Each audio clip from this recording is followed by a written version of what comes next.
Hello, everybody. We're going to watch a cutscene, and then I'll do my usual greeting and everything.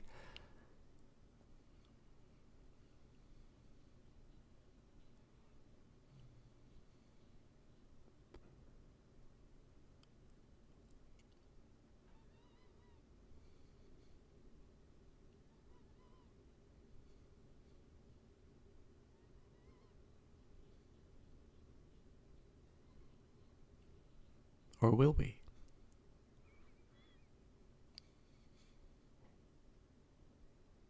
Alright, I guess the stream's over, guys. This is probably me putting games on my...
Again, I'm very fond of that introduction. I actually go and learn a little bit more about Battletech each time I stream this, and a slight adjustment in terms of the overall program. So one thing that's happened over the course of this year has been that I've sort of expanded out the Monday casts from just Paradox Development Studio games to Paradox publishing, and that's twofold. Number one, there's a lot more games from Paradox coming out, and they're all very good ones. They're all very consistent with the sort of stuff that I want to play.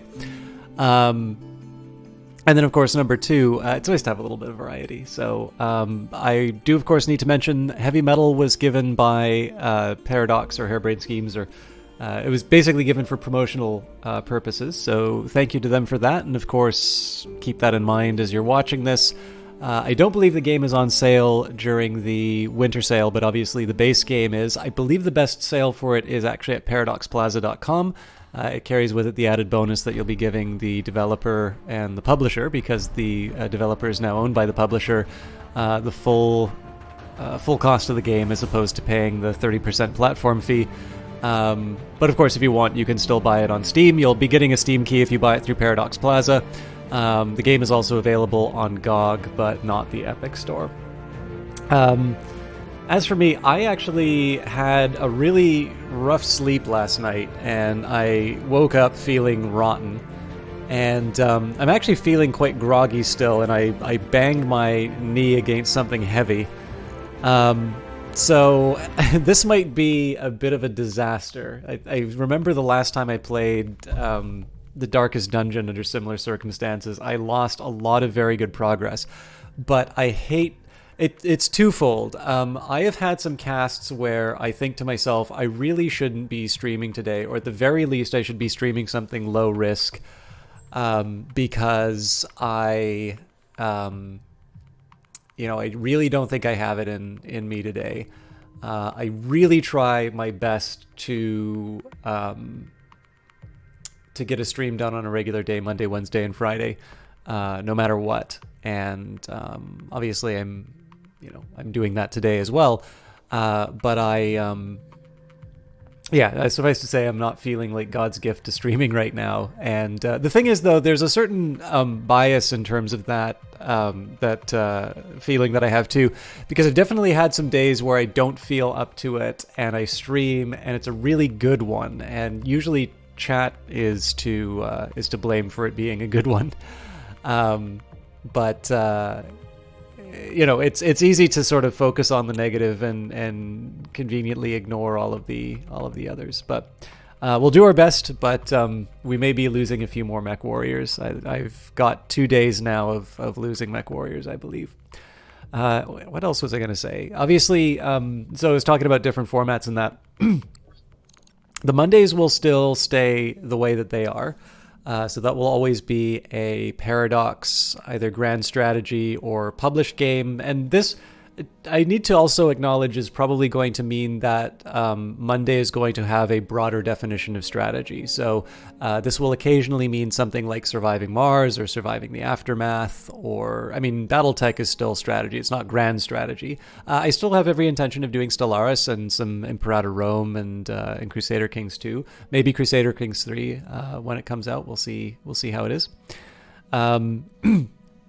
But with that in mind, I also want to make sure that I'm, one, if I'm given a key for promotional purposes, I want to make sure I'm covering it properly. One of the other things I'll do, I had a great time with Far Cry, and it's occurred to me that I have a certain degree of, like, I have a certain preference for,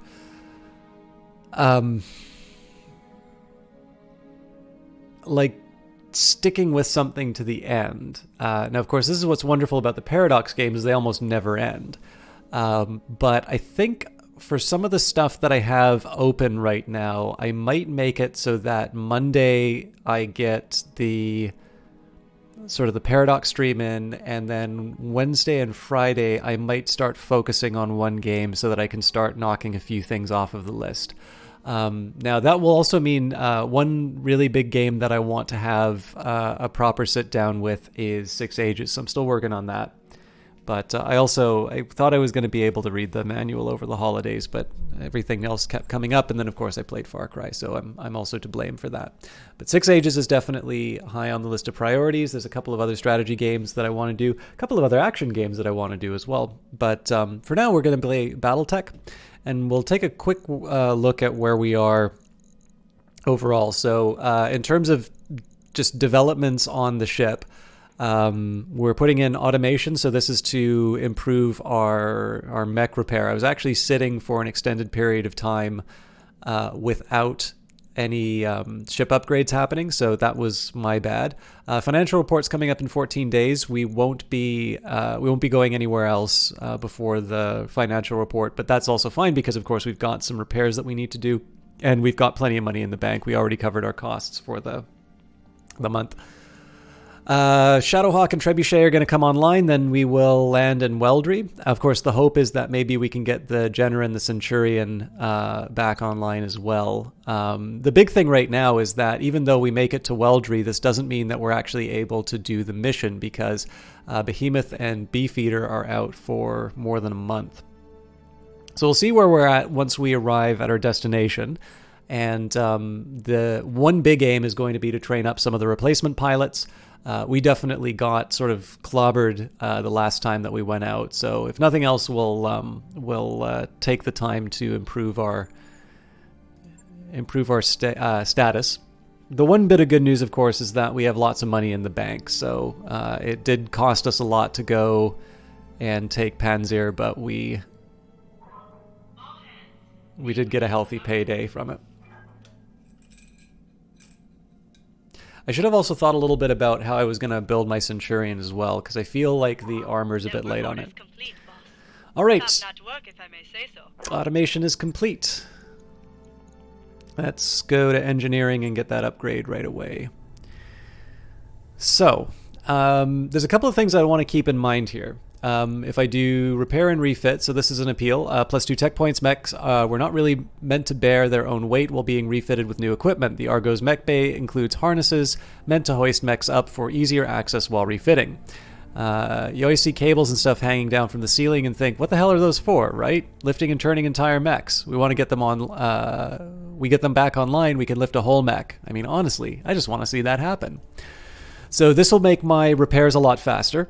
The other alternative, of course, would be we start doing things like the mech bays. Now, the big thing right now is that I do want some more variety in mechs. This will also help me in terms of... So I feel that there's two paths that we can go down here. I can go heavy on repairs, get my tech points up, and so anytime that we lose gear, for instance, we can, we can get them back online really quick. The alternative, of course, is that we have a slower repair time and we activate new mech bays, and so we have a rotation of mechs coming in and out. My general inclination is to go towards repairing the existing mechs that I have. One big factor for me is that adding the second mech bay, adding the extra pods, means that I'm going to have more maintenance costs for mechs. I think that's the way it works. I definitely notice in my cost breakdown, it lists the individual mechs. Sorry, just 1 second here, guys. I also wanted to say a quick thing. I don't know if he's here, but I think Runebroder got a secret little subscription in while I wasn't looking. So if you're listening, Runebroder, thank you. And if I see you, I'll thank you later. So I'm a little reluctant to do the mech bays just because right now we've got a pretty good thing going. Our costs are higher than what they would normally be. Of course, we've been putting the money in so that we can get the bonuses in terms of the resolve. But if I get careless in terms of my costs, one bad mission that knocks me out is that's definitely gonna have some long-term consequences. Other alternatives, I put the investment in terms of structure. Now, structural repair is not necessarily going to get me anything directly, but it is going to open up it's going to open up things like the higher level mech bay. It's going to open up the improved automation in that. Incidentally, notice that there's the dependency of mech bay 2. So this is one of the reasons I haven't done this so far. And then I can't remember what power system gets me. Right, so that's for the top tier mech bay. So technically there's a dependency for the top, for this.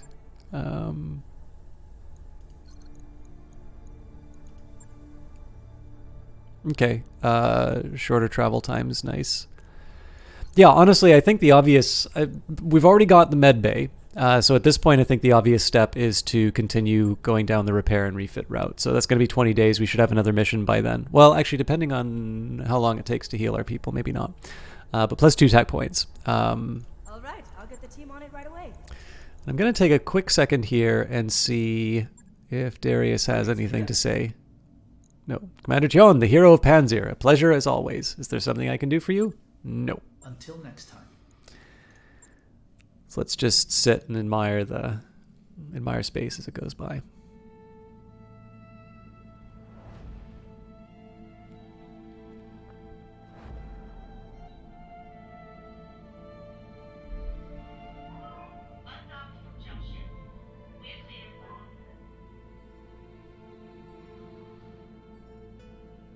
Ready to go over financials whenever you are. Right, so this is the big concern that I have here, is that you can take a look at all of the costs. Now, I'm fine with the extravagant costs, and I'm fine with the costs for the extra upgrades. In fact, if you take a look at it here, the individual improvements to the Argo are not a very large expense, but it looks like every time I add a mech to my mech bays, I'm adding another 21k to my costs. So I'm also paying a fairly high amount in terms of salaries with my advanced mech warriors, but that I'm 100% fine with. So we are going to go for extravagant again. Now this might be a month where we don't actually cover our costs, but I am looking to boost up the morale. Part of that's also just so that I can actually start lowering the costs a little bit. Like I can start going to sort of standard levels. Once I max out my morale, if I just need to maintain, then I probably don't need to spend as extravagantly. I've never actually got to that point, but it seems right. All right, let's carry on.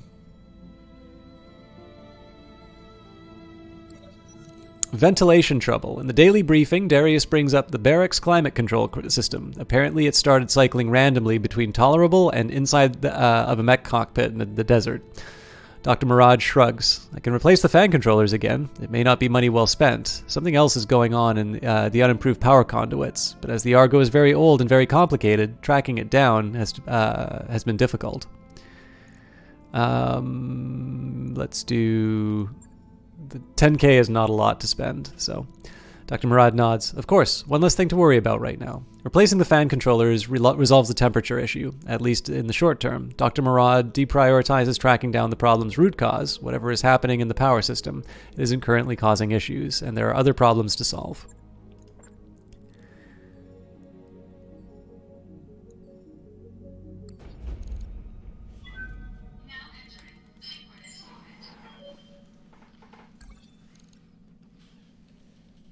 We've arrived at Weldry, Commander, ready to proceed with our current contract. Sorry for the, I got candy.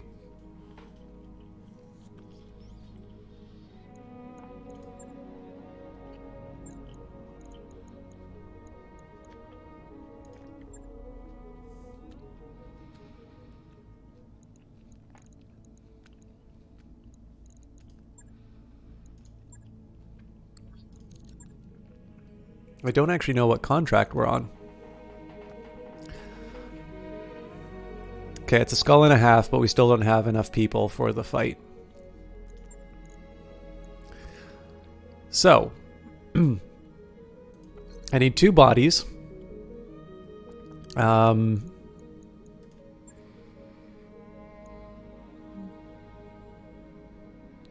Need 2 bodies and 3 mechs.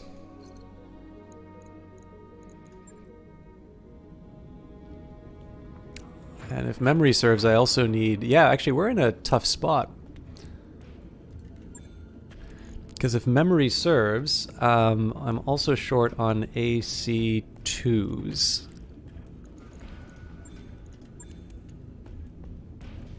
Yeah, so let's see if we can buy one of those.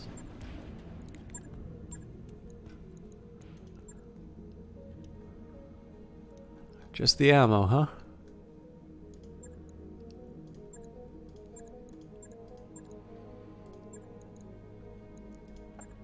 Bummer. I can really blow a hole in my budget and buy stalker parts. I also need to really pay attention to the fact that it says partial mech salvage, so that doesn't mean that I get the whole thing. Okay. Then that does put me in a little bit of a pickle.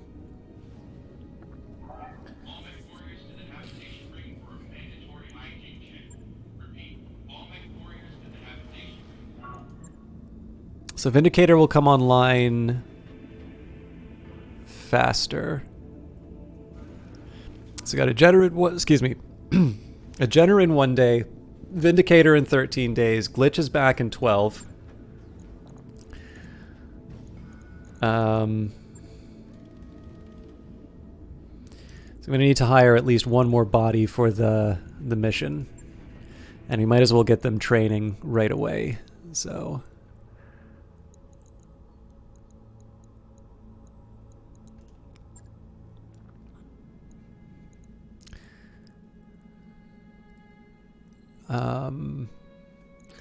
This is a trickier call. In one sense, it's kind of good to get Grumpy because he's talented, and the catch is that he's also expensive.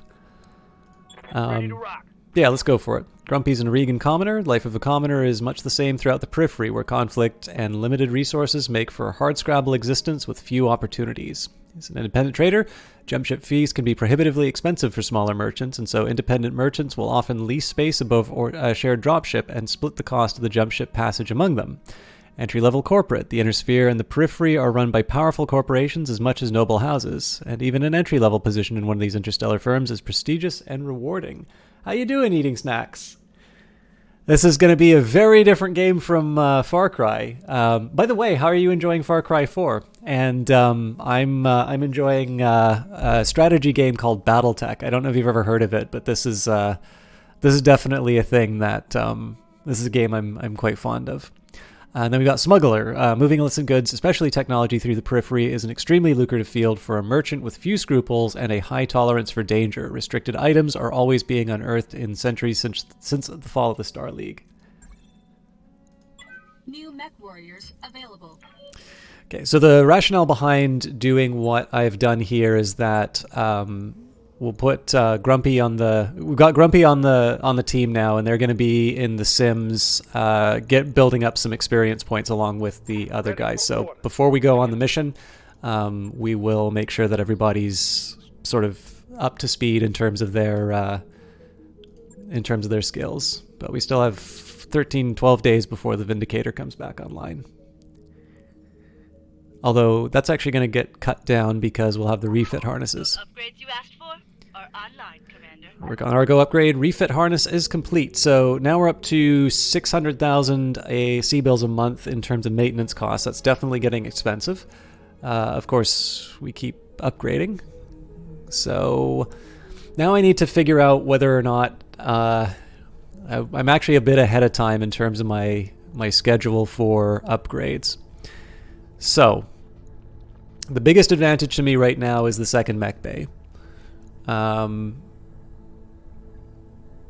Alternatively, the improved power conduits might prevent stuff like the fans going out. So realistically, we're looking for mech bay 2, improved power conduits, and structural repair to get to the third mech bay. But third mech bay just means I have even more costs. So let's go for mech bay 2, because it also gives me the tech points. So mech bay supports up to 12 battle mechs ready for battle. The repaired power conduits allows 6 more mech cubicles to be powered up and made available. This also brings more of the mech bay's automated systems online, making Yang's job easier. We've got... Oh.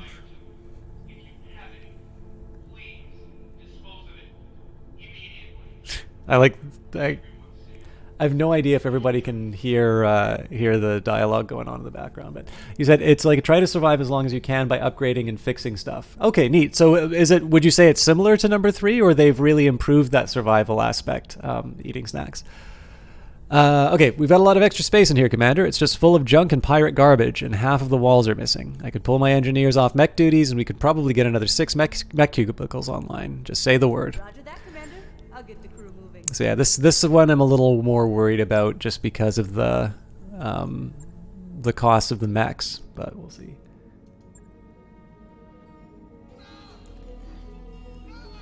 Hello, Prodzui Smock. Great to see you again as always. Oh no, that's fine. Oh, sorry, this game. I didn't read it properly. So this game is more of a strategy game. The best I can say is that it takes place in the far future. Humanity went out and colonized a bunch of different planets, and they were united together in this organization called the Star League. And then a rebellion happened, and the Star League fell apart. And so there are a number of different noble houses that are not always at war with each other, but are very frequently at war with each other. And a lot of the old technology has started to sort of become forgotten and fall into disrepair. And so in this more chaotic environment, there's a need for mercenaries, soldiers for hire. And these soldiers for hire pilot the most powerful weapon that's ever been developed, known as the Battletech, which is this 20 to 100 ton walking tank, basically. And so in this particular game, you are playing a mercenary who is trying to help a sort of a princess, ultimately to become queen, regain her throne after she was overthrown by her uncle. But one of the things about this game is because you can't do that right away, you have to do it as part of a campaign. You need to improve your skills and manage your company. So right now, we are in the business management part. And the reason we're in the business management part is because I had a bunch of mechs which were very badly damaged, the last one. In fact, this is my personal one that my character drives, and you can see it's missing its arm. But I did get these other ones back online. And so we're just getting ready to do one of the main missions. So this is not really the game. This is more one of the things you do in between the missions. But you're just about to see one of these missions. Looking at the title, I take it you keep losing. Well, we've lost one pilot per stream the last 2 streams, so I'm trying to break this. Trend. But Behemoth and Beefeater are out. Behemoth's out for another month, and Beefeater's out for 2 months. So, Karn says also giant robots. I dig giant robots. You dig giant robots? Chicks dig giant robots. I actually believe I might have gender parity in my outfit. Let's see. So Behemoth glitch. Oh no! With the addition of Grumpy, I believe we now have a slight. Yeah, we have a pretty male-dominated group. Anyways, I do have my mechs up, so let's launch the contract. So Motley. Well, Grumpy's the better pilot. So I think what we'll do here, let's get Motley in the Shadowhawk, which is traditionally my tank anyway, so the Bulwark is going to be helpful. Grumpy will go in the Jenner, and then we've got... Ooh, actually...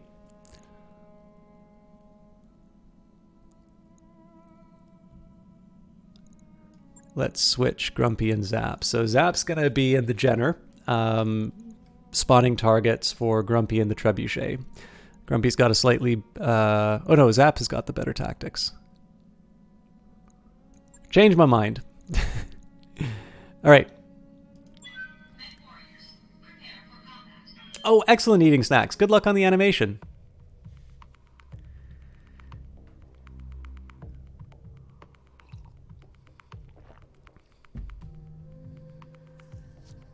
Yeah, I had to bring the Trebuchet out of storage because all my other mechs got blown up.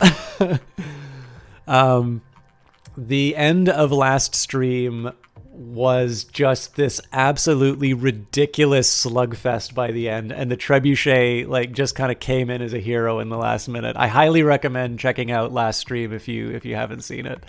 Outworld was there, and he had a great time with it too. Oh yeah, I was forgot to mention. So I check out Battletech lore every time I play this now. Outworld has been doing the same. Outworld is a friend of mine on Twitch, Australian streamer, really nice guy. And for those of you looking to brush up on your Battletech but don't want to like buy source books or novels or anything like that, Sarna.net is kind of like the Wikipedia of Battletech. Not Battletech the game, but like the not like this game, but like the lore overall. And I've been having a pretty good time catching up through that. So anyways, battle. Our scouts have observed Directorate military units covertly surveying military and industrial targets. This increased activity from the Oregon Directorate near several priority facilities suggests a strike is coming soon. We are tasking you with intercepting the scout lance that's identifying targets and eliminating it before it can report back. We don't have any intelligence about possible enemy forces on the ground, Commander, so keep your eyes open. Command interface initiated. I also didn't check out what the territory is. Looks like it's cold though, so we've got solid intel that the enemy lance is in the region. Sweep the area, find them, and clear them out. The sooner we get off this iceberg, the better. Cool. So tundra biome, this means that I'll be generating less heat.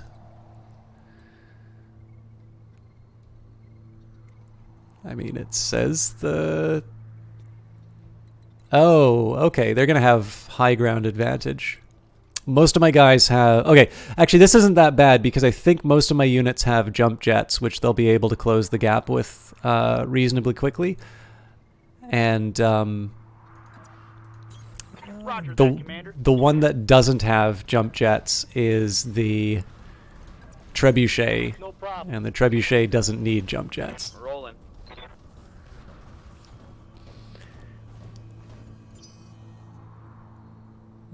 I haven't seen Infinity War. Outworld tends to play weird or old. Yeah. I was going to say, I get to say I knew Outworld before he was a partner. But that probably doesn't mean as much. All right. So that's a rocky area. Oh, looks like we've already got contact. All right, so let's keep going up the...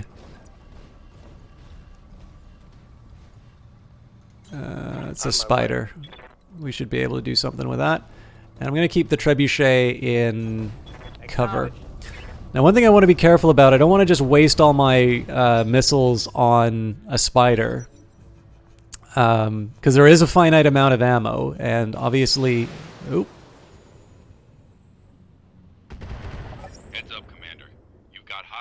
contacts inbound. Confirmed. Okay, so um,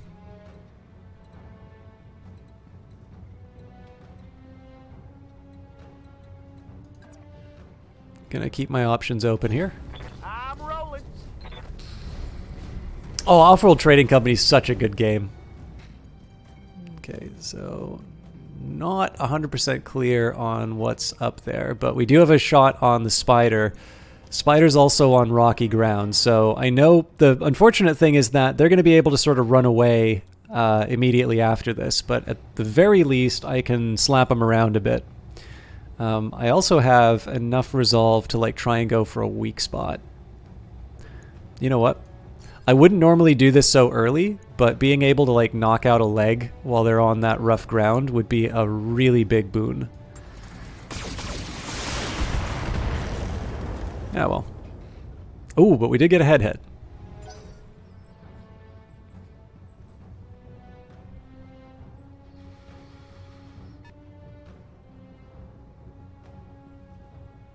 So I'm definitely going to need to bug out with my Jenner in a little bit.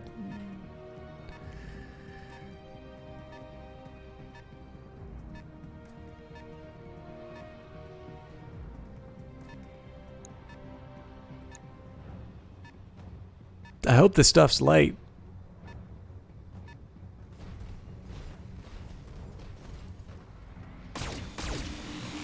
But I had 4 chevrons. I'm losing armor bad. Okay. So first question is, who can do something about the situation we find ourselves in? So my first priority is definitely going to be to hit the... and you know what? I can jump to a target of opportunity. And also get some eyes on next one. So the main reason I'm doing this is because we're on a tundra world, or Arctic world, so the heat buildup isn't as bad. Okay, so far this isn't too bad. We've got some locusts, and we got a spider. This thing's probably going to get annihilated by the PPC, but I will fire the LRMs just in case. Alright, didn't do what it needed to.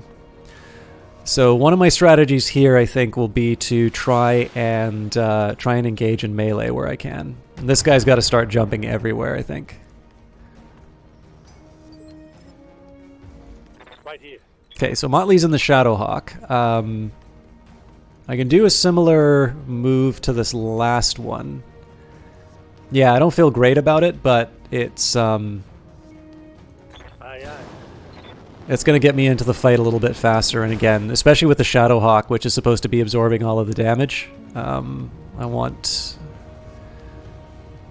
them in the fight as early as possible. And again, I really didn't want to waste a bunch of LRMs on a light mech, but I think everything's going to be light, so...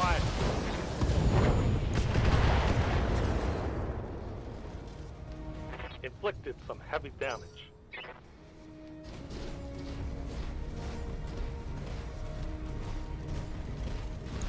So now, of course, he gets his evasion.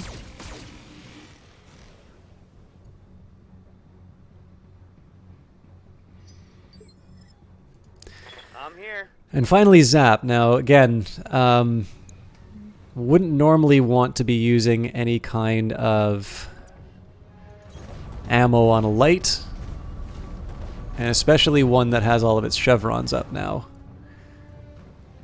But let's face it, there's a reason I have this thing, so...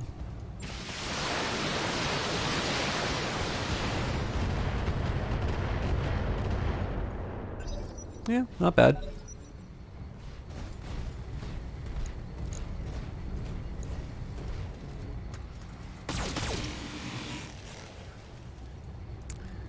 I have no idea. Armor blow through. Internal damage. Okay, it's mighty tempting to just run in and do a melee attack on the spider here, but I know that's going to put me in an awkward position with regards to my Jenner, so what's my next best? So normally I'd want to try and get a shot from behind. In this case, I think I'm going to go a little deeper. Affirmative. So again, this is mostly so that I can get the evasion, but I also get the opportunity to knock off some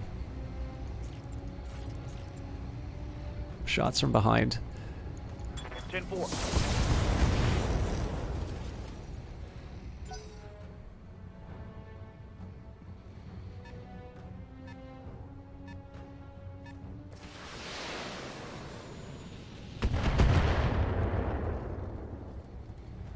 That all you got? The perfect one would, of course, would have been to land them in the forest, but didn't have the opportunity.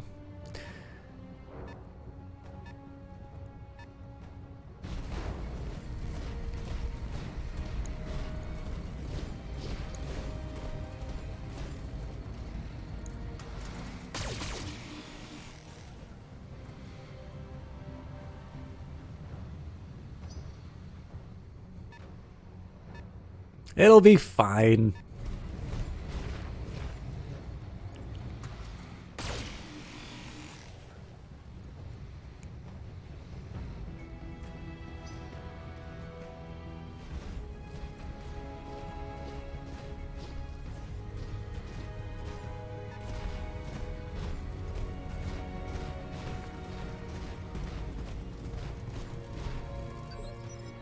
So I'm definitely learning how effective an all-light lance can be.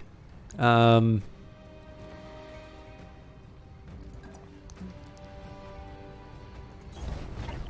received. I think here I'm probably going to share the love. I don't think I want to hit the fire starter, but...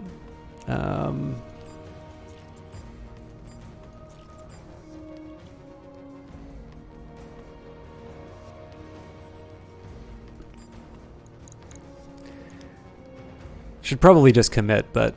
Line them up and I'll shoot them down, Commander.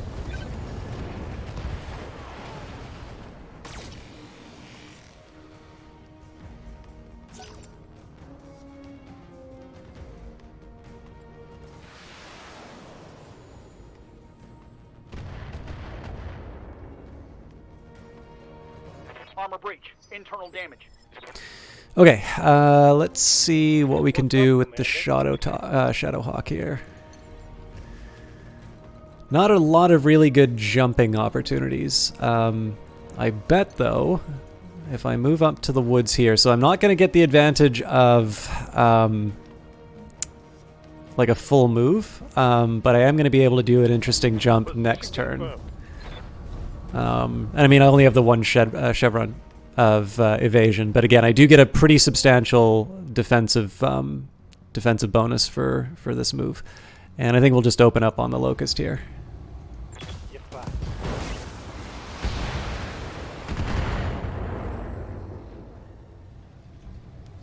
Critical hit, Commander. Commander? And then of course Zap gets to move in and make everybody sad. Or does he? Yeah, you can still reach him. Again, I want to be careful about the locusts running around and getting the rear armor, but if I can sort of soften them up here to start, I'm going to be able to properly deal with them after. All right, when I do a death from above next round, this guy's going to be in serious trouble.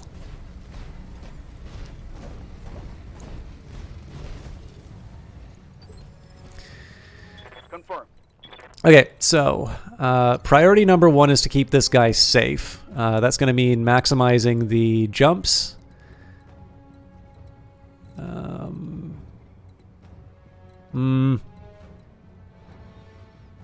Okay. Priority number one is no longer keeping this guy safe. It's also to get some intelligence.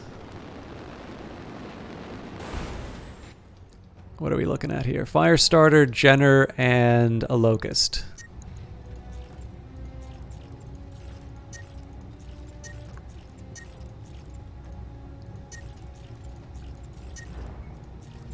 Get one weapon, huh?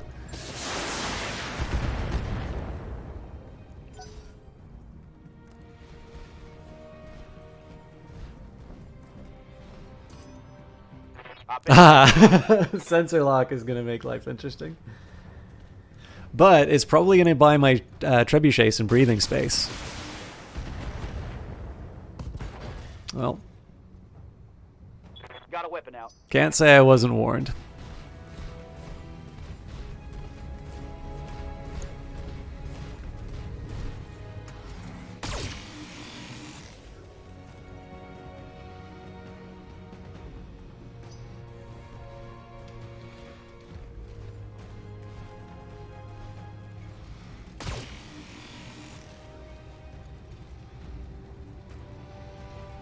I'm catching some serious shit here, Commander. Language.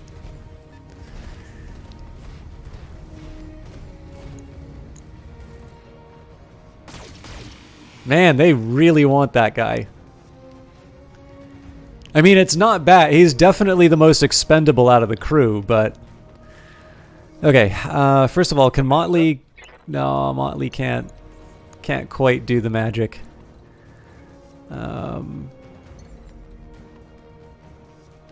I am still going to do a jump. Jumper. And at this point, I just want to take some pieces off the board, so we'll see who's... so these guys are in the woods. I think I'm just going to slap the locust on the backside. Here you go, Paul.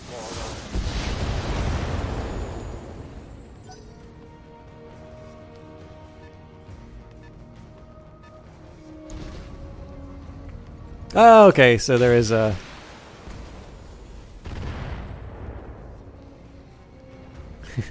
There's something a little more substantial that they have. That's good information. I think I'm still going to make Glitch the... I'm going to make the Trebuchet the last move, as is tradition. Yeah,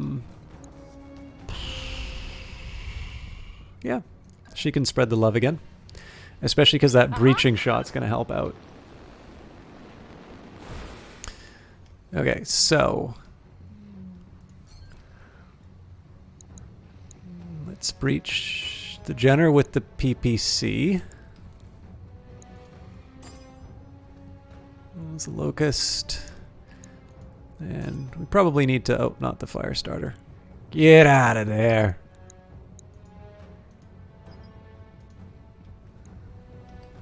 Can I not deactivate the...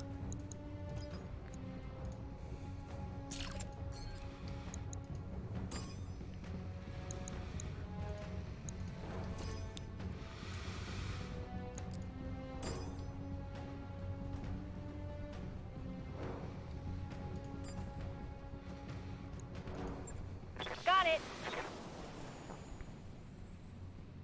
It's also on rough terrain, so it'll get a little shaken up, but nothing too magic. So it missed the Jenner, but it nailed the locust behind it. That is a thing of beauty. All right. They will be done. And now we got Zap, who's actually running a little hot. You know, in this case, I'm fine with where Zap is.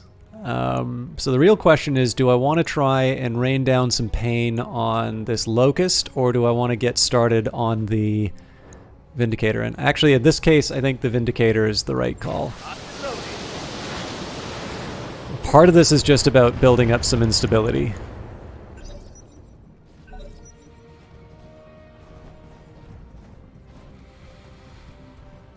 He's almost certainly going to go after my Jenner.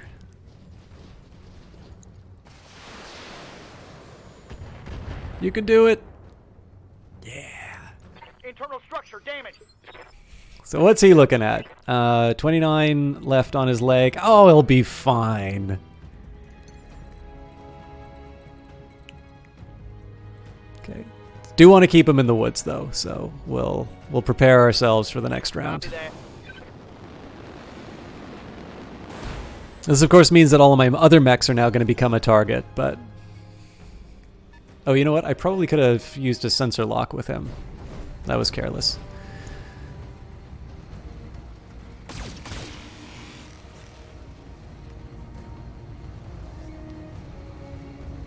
Now, am I the sort of person who will make a Shadow Hawk charge a fire starter?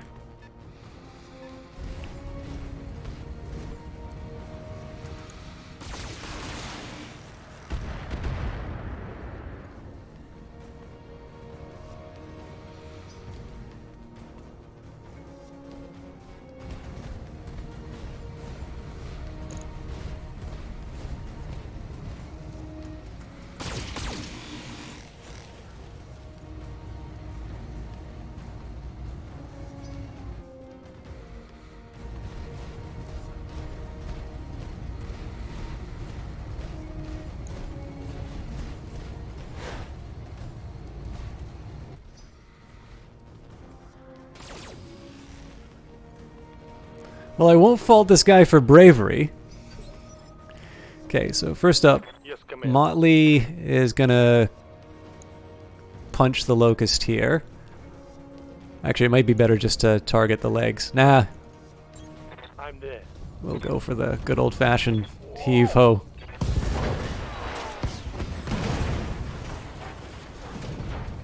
Target eliminated. I think Glitz is going to turn around and do the same to this locust here. The Shadowhawk exists specifically to take damage. Now again, they're not immortal, but we can Okay, that was a hard hit. I hear ya. rub some dirt on it, ya baby. Now her back's going to be to the fire starter, but again, it's a light mech, so.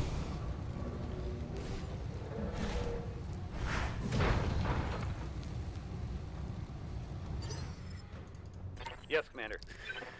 Again, I think Zap. Oh, that's a shame. I don't get to fire on the Vindicator. So, who doesn't have a lot of movement? We'll give. Or here's a question: do I have anybody I can throw medium lasers at? No, but I can move. So let's just adjust our positioning a little bit so that I can help out my allies.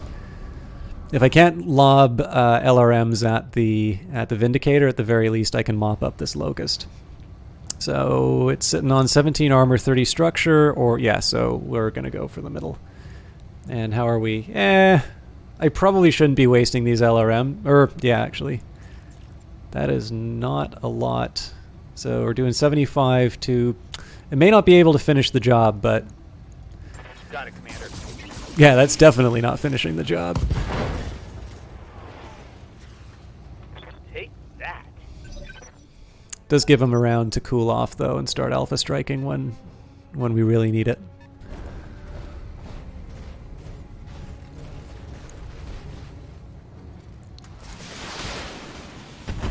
Okay, Shadowhawk's a little bit weaker than I wanted it to be at this point. Reporting. Internal damage. Orders?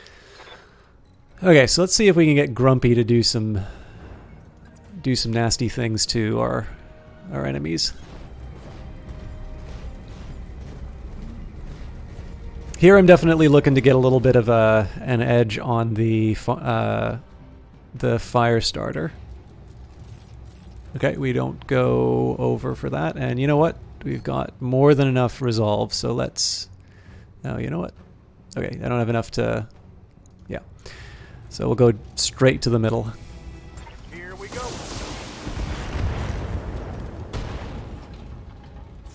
Not enough to seal the deal, but definitely made that thing a lot less effective.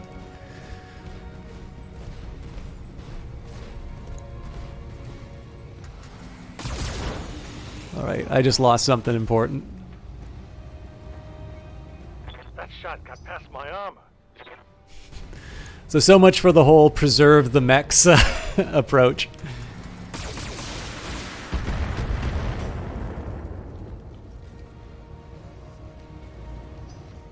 Once the Vindicator comes in on this thing, this is actually going to become a bit of a worry. Order. So...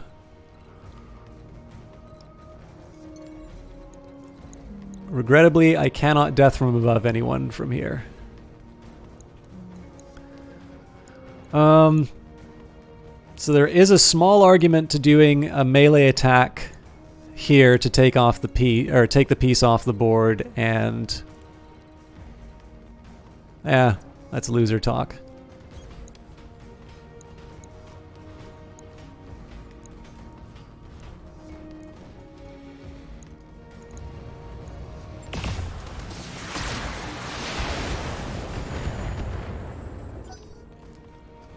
I'm going to be in the woods, so I'm in slightly better shape. And I think Glitch will become my new tank when the time comes. I'm taking a pounding, Commander. Ugh!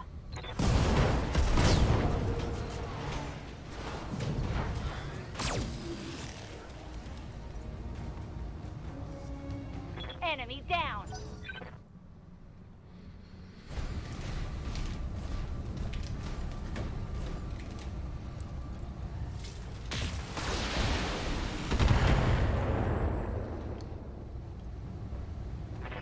taking internal damage.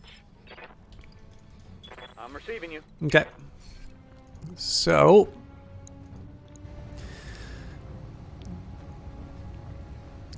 the tough call for me is, do I drill into his center? Do I try and go for a leg? Or do I try and take out that PPC? I think I'm going to try for the leg.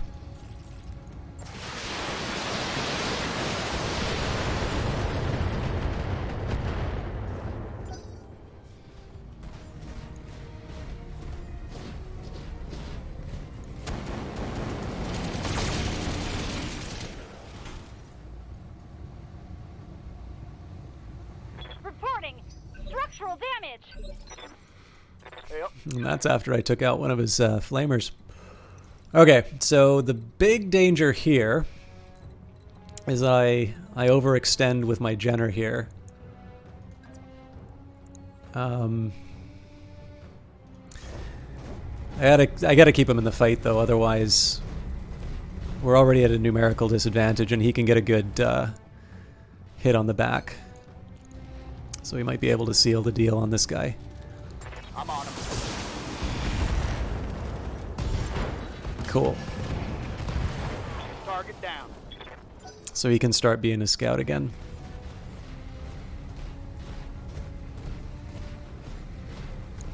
I don't think I'll lose too many turns with Glitch after that one flamer attack, but I do need to be careful. Commander, I'm wounded.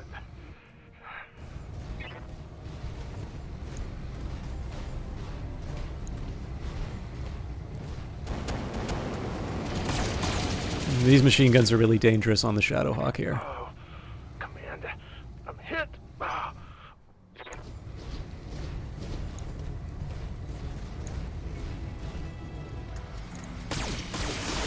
Christ almighty. Armor breach. Internal damage. They are really pushing that Jenner. Alright. Good to go. On my way.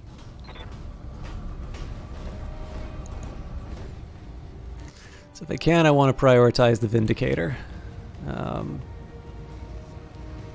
But as always,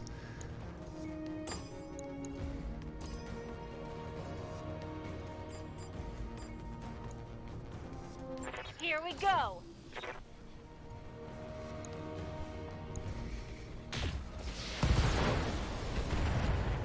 unfortunately, I don't think that's the side with the PPC on it. But we should be able to knock him down with a zap this round.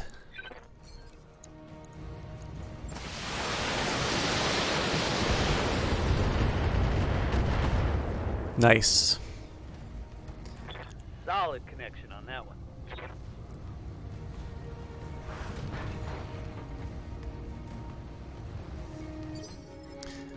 Ready for orders. So let's see. So again, I'd love to do a physical attack with Motley here. There are not a lot of moves that leave me anything short of exposed. I think my second best is just going to be to try and put as much distance as I can between the two targets.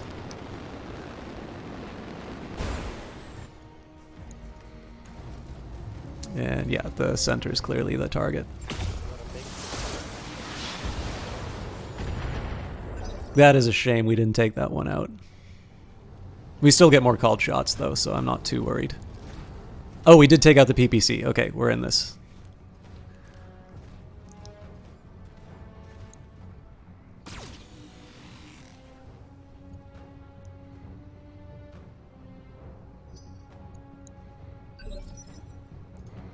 Confirmed. Okay, so let's see what we can get Grumpy to do this round. Can still keep him in the woods with a fairly high, Copy that. fairly high evasion. So my first preference is going to be to try and take out the Vindicator. Let's see if we have the... Well, we do have it. So it's higher chance to take out the leg. Yeah, let's go for it. Engaging target. We took out both. All right. Eliminated. That was definitely a high value move, even if it put him in danger.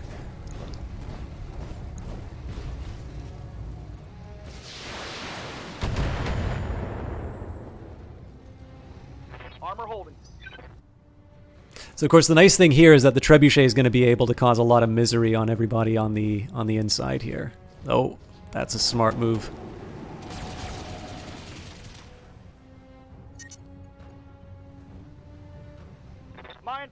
My heat gauge is getting pretty high. Okay. Waiting for orders.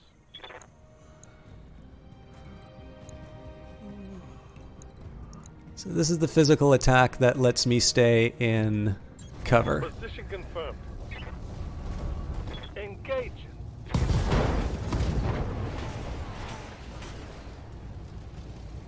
Scored a critical hit. Commander? So again, we've got some backs facing people, but right now we're just taking pieces off of the bad guys. And now the question is, I think pretty much it's got to be Zap on the fire starter. It's going to be a hit from behind. It's going to be rockets in the back, and he's on unsteady terrain. So I don't think we get a full knockdown, but we'll do our absolute best. And of course, take advantage of.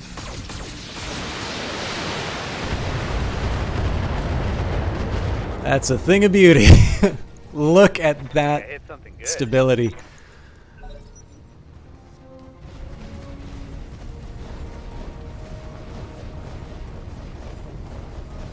So the funny thing is they might try some rear attacks, and those are welcome because my rear armor is pretty well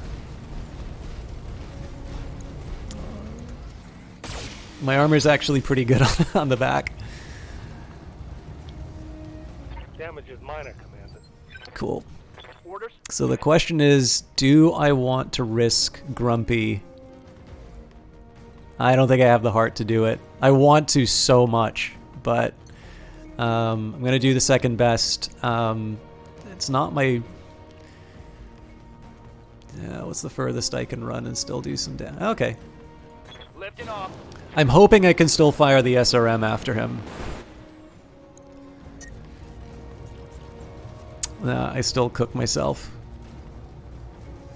It's not worth it. You know, I could theoretically get the knockdown, but it's just not worth it with the overheat. Whoa! Easy on the armor, buddy. Crap. That hit hard. But Zap gets his turn. I'm going. Again, we're going to run a bit hot here, but I think we can manage. Getting a little low on ammo as well, but, well. No point in not precision striking at this point. Target lock on enemy's rear. Okay, so my Jenner's no longer in danger. What I want to do here now, of course, is try and make sure that my Shadowhawk doesn't take too much more damage.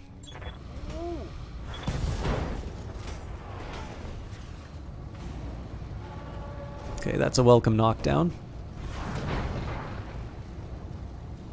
I think in this case here, I'm actually going to get Glitch to go and... Oh, drat. I was hoping to get Glitch on this Locust because I'd rather not have them firing this turn. Well, let's take a look. What's... No. No, you know what? I'm still going to focus on this Locust. Moving to position. So the main argument here is I really don't want this thing getting any more free shots on my... I guess I can divide the attention. Oh, but then I don't get... Yeah, I don't get my choice of target. Alright.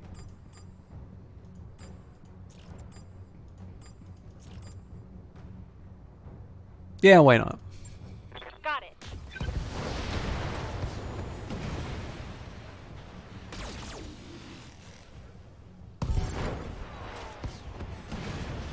That's a kill. Well done, Commander. That should slow down the Oregon Directorate offensive. Mission successful.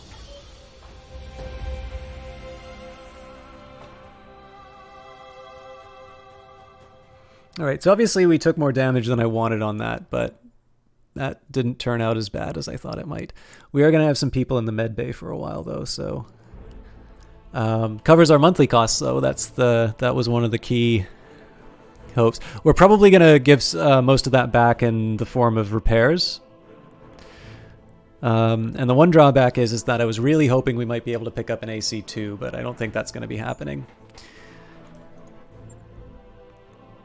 And MVP to glitch. So Motley's down for a month. We got to replace an arm on the Shadowhawk, but fortunately we didn't lose any parts. Oh, we did lose the medium lasers on the Jenner, I forgot, but we should have quite a few of those. All right, we got a Firestarter, a Flamer, and an MG. That's right. We agreed to no salvage.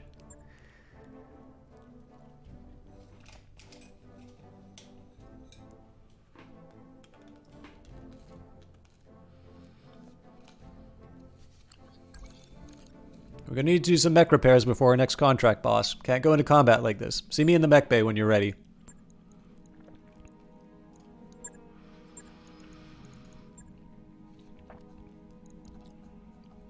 Why? Why do you not have any real weapons?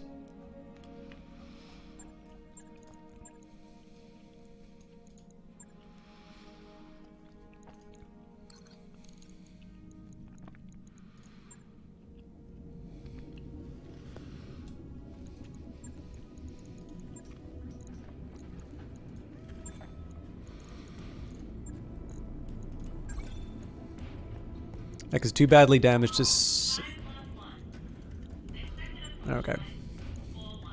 That's fair.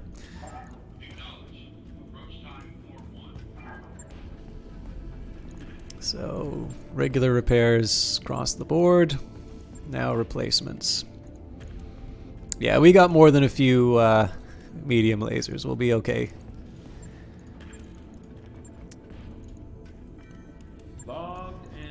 That's not necessarily the first priority in terms of repairs, but...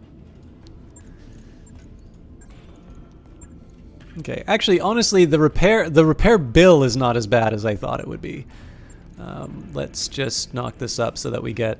I basically want to have as many mechs online as I can in short order. So we've got a financial report in 8 days. So oddly enough, I'm actually going to have... my mechs are going to be up and ready to go for the next contract. It's my crew that's going to be out of commission. So let's take a look and see what kind of contracts we have at the moment. We've got hide the evidence. These are all pretty high. So backyard barbecue is an ambush, capture base, recovery, corporate secrets. I mean, the corporate secrets you might have a decent argument for because we've got 18 days. So one of my mech warriors might be online by then. So scientist for the compelling conglomerate has turned industrial spy for a rival corporation from the locals. She was privy to numerous industrial secrets that we'd prefer not to fall into our competitors' hands. The local government leadership has offered to sell her back, but we intend to use the false hope of negotiations to buy you time to extract the scientist through more proactive means. Okay, so let's say theoretically I take that one. I've got 18 days to get there. But I need 34. I either need 34 days or another pilot. Well, you know what?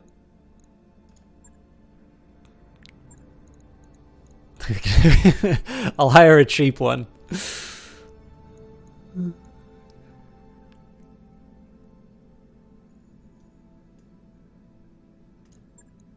Hello, Cascade. Welcome to the crew. New warriors available. So yeah, this is the lowest. Oh, but see, the manufacturing facility is worth more financially. Okay, well, that was wasteful, but I'm gonna need another pilot anyway. So let's get the full complement up first. Hell of a deal. When planetside on Weldry, Glitch slinks over to you in Surmire. Good news, Commander. I know a guy who can get us an Alcris Tiger Falcon, but it ain't cheap. This is this is an exotic, highly sought-after animal. I'm going to need 1 million sea bells. So, one question, Sumire arches a brow. Why do we need a bird that eats people? Glitch grins. We need it only temporarily. It's for a local collector. He's got his own personal zoo and happens to have a cache of vintage mech parts.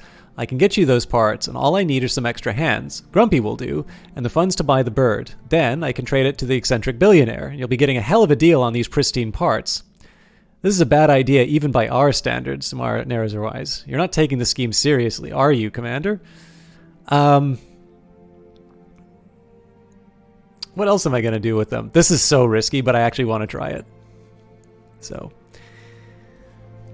you shrug. This has to be the most convoluted plan I've ever heard, but if anyone can make it work, it's you, Glitch. You'll get the funds for this operation, but make sure you come back in one piece.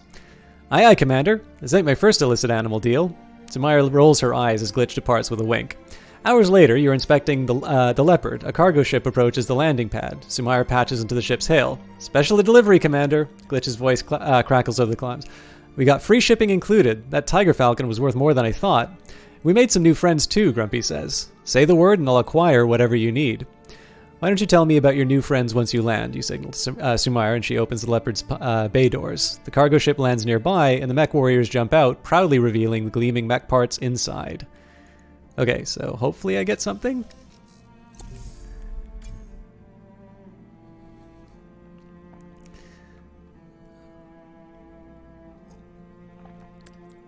$1 million for a Highlander is not exactly what I was hoping for. It's not even a Highlander. It's one Highlander part. Man, that was not worth it.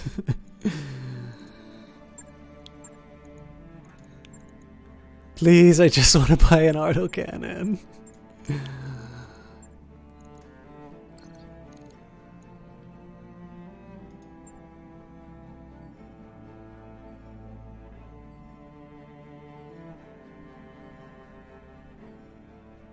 I've got the financial report. Still going for extravagant.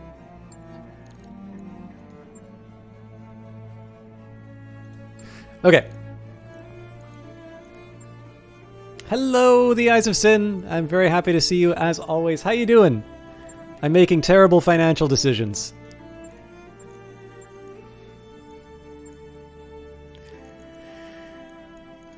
Okay, so we're going to go full money again on this manufacturing facility. So we've discovered that the Taurian Concordat has reactivated an old manufacturing facility in the system. To maintain the balance of power in the system, the Urano Restoration needs to capture this facility. You'll make a surgical strike, occupy the base, and hold it until restoration forces can arrive to take control.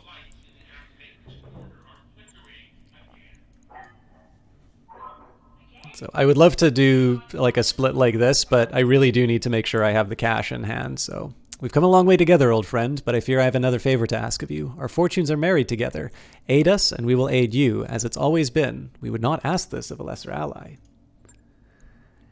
Okay. So Cascade is up. Let's say Grumpy goes into the Shadowhawk, and Cascade is the expendable one. So we'll put her in the. Oh, actually, there's one more important thing that I need to do.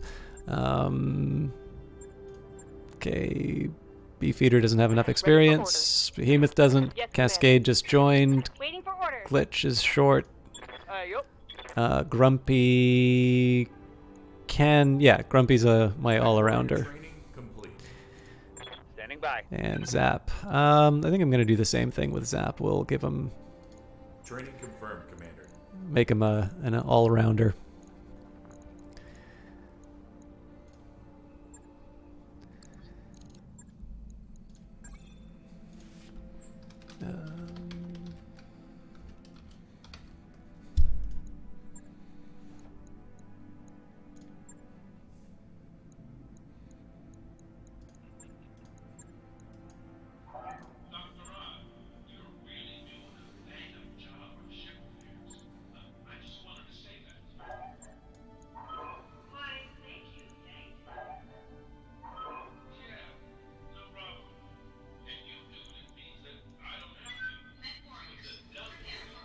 So again, the good news on this one is we've got Polar. Now, of course, Polar doesn't mean we get away for free. Clearly, their Jenner was getting really hot, and the Flamers still the flamers can still cause some serious problems, but they haven't told us what precisely the facility is producing, but given the strength of enemy forces on the ground, it's something worth protecting.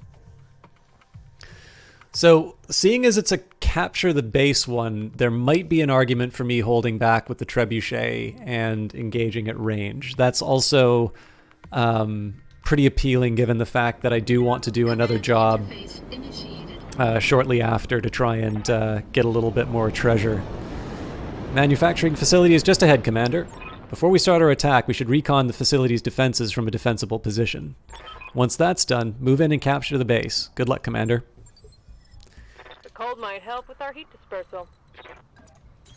Copy that. I read you, Commander. Moving out. Got a sensor trace.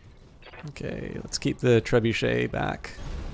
Obviously, they've got lasers that they can bring to bear, but no point putting them in a risky position at the start.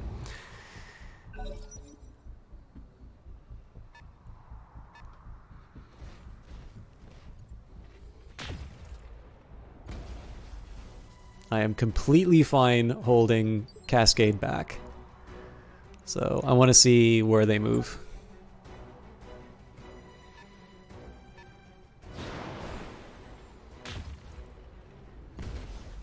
Yeah, the more ammo they can waste, the happier I'll be.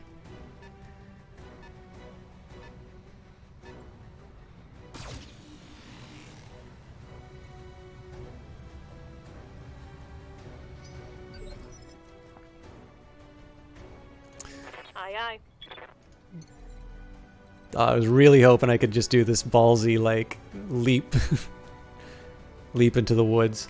You know what? I'm still gonna... This is a lot closer than I want to be, but let's see if there's any magic we can have.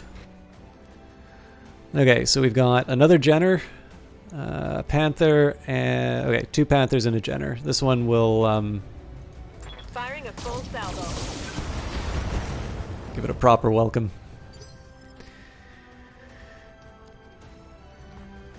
What can I do for you? Coordinates received. So I do have a small priority for the Panthers just because of their PPCs. But again, this is the nice thing about having Glitch on the team. She's got the breaching shot. Oh, you know, sorry, I can only spread the love among 2, though, so... Alright. This is a bit of a risky one with the Panther in the woods, but... Line them up and I'll shoot them down, Commander. Nailed it.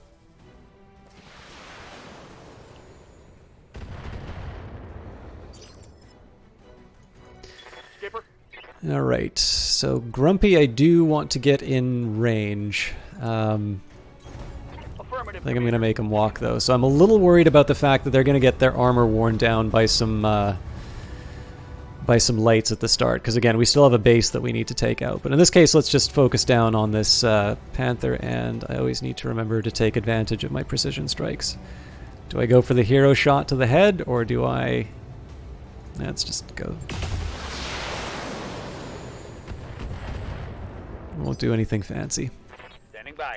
Alright, now the big question that I've got is whether or not I want to open up with the missiles straight away. I feel like at least one of the Panthers that's worth doing. That or the Nah, the Panther doesn't have anything, so this is a good opportunity.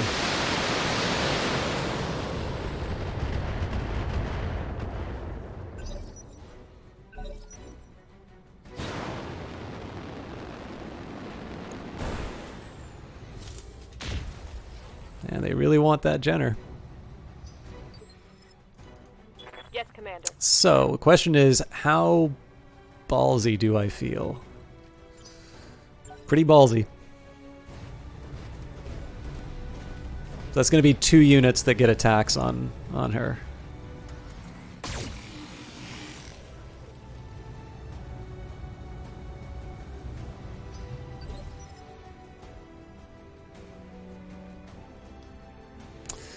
Okay, let's get the Shadowhawk in. Ready to So I'm going to move Grumpy, and this is partly because I've got an autocannon that's going to be firing there. So that autocannon might be sufficient to take that Panther down. If nothing else, we'll just drill into the center. Cool. So that's a PPC that we don't need to worry about. Trash, Skipper. Good to go. Okay, so now the question is, what do I want to do? You know what, I think I'm going to close the distance. It is usually better to have Glitch sort of in the back, raining death on the bad guys. This is a case where I think I want to close the distance. We won't worry about the missiles though.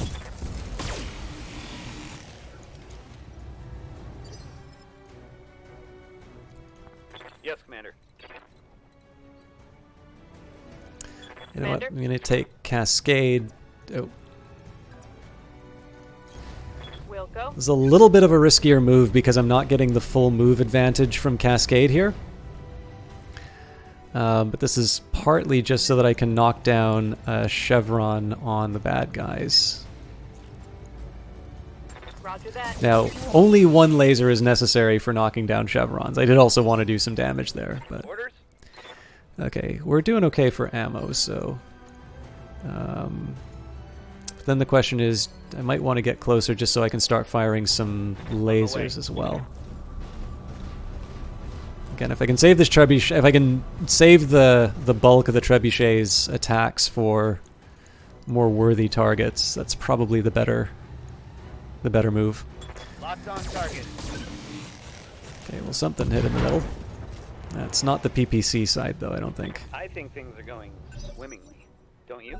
Okay, so let's see whether or not Cascade pays for the lighter move. They're definitely targeting her. But then there's also only 2 people participating, so... Oh, they went for the Vindicator.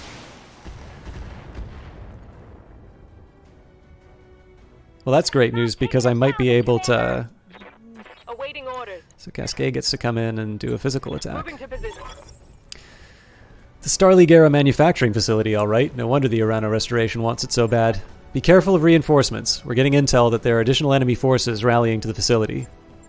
The area isn't clear. Eliminate hostiles and secure it before proceeding to your next objective. So that sounds like that didn't do as much damage as I wanted it to.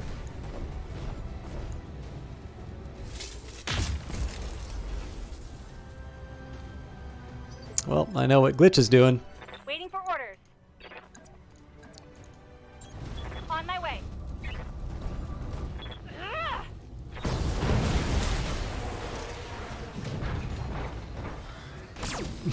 Little disrespect, small laser, and after the fact.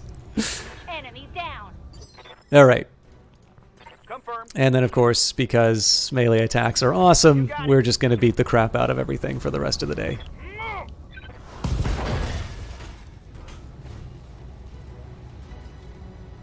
That hit something good.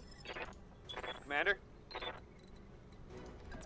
Again, one does not normally associate a trebuchet with getting in close for the action, but if we can keep our guys fresh for what will probably be the real fight here, so much the better.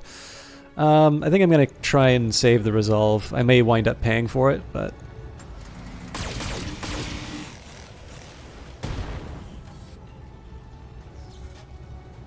Solid connection on that one. Come on, people, let's make it happen.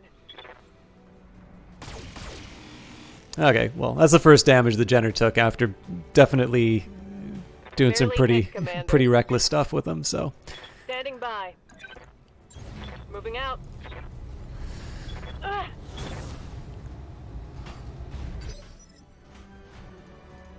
What are your orders, Skipper? I'm on them. So basically we're doing this with the front two so that the others can catch up if this thing gets taken down. But it might just be we all pile on, which is fun in of itself. Alright, so looks like Glitch isn't quite in range, but... Glitch has pretty decent heat management, and I said I wanted to keep her in the back anyway, so if I can hit the leg...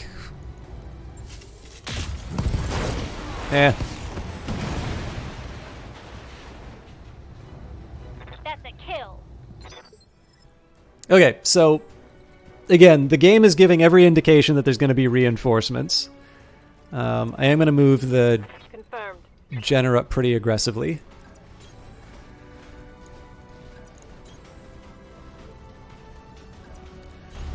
I'm walking here.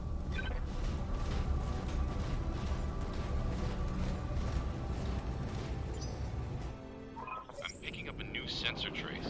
Looks like enemy reinforcements. Yeah, that's not a surprise. Now, if we can get some high ground, that's great, but I don't think that's going to be happening.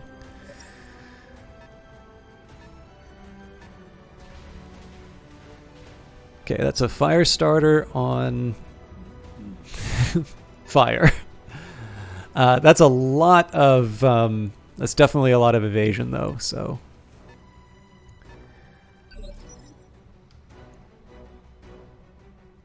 So on this one, I think I'm actually going to reserve Cascade. I want to see what these guys do first.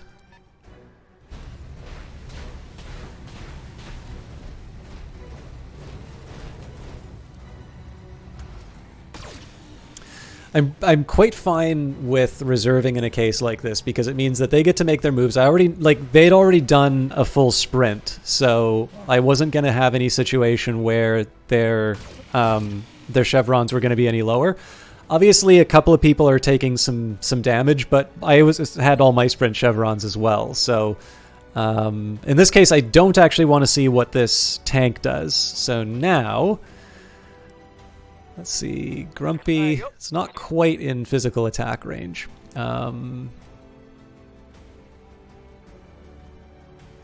I think we're going to do it this way. So rough terrain isn't great, especially because if that's a bulldog, they're going to fire some kind of an autocannon. But I am going to drop as much as I can on the fire starter. And let's start it off right. 33% on the center. I could go for the hero shot on the head, or I can go for one of the legs. Try and knock it down. Let's just go for the middle. Locking off. All weapons distance. Looks like I hit him in the leg for the structure, though, so I may change my mind. Yes, Commander.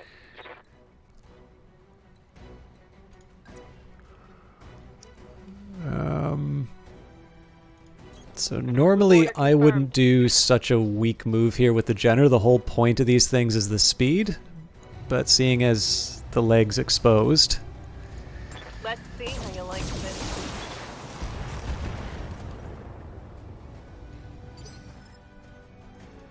Good to go. Okay.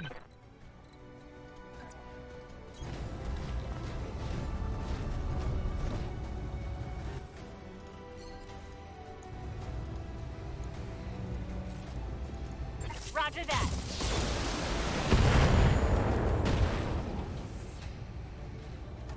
Critical hit, Commander.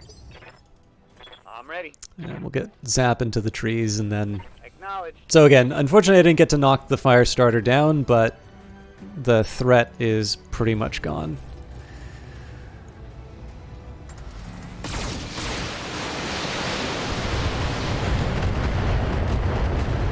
Oh yeah. The Cobra strikes.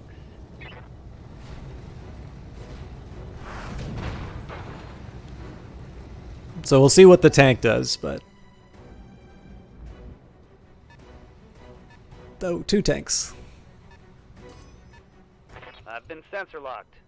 I'm quite okay with them sensor locking a trebuchet. Again, my Shadowhawk exists to take some damage, so I'm okay with that. Try aiming it. Hot damn, let's do this. Okay, so this is good Awaiting that orders. the Jenner gets to move first. This is definitely one where I want to jump as far as possible. Engaging jump jet. We'll see if we can cause some misery on the fire starter.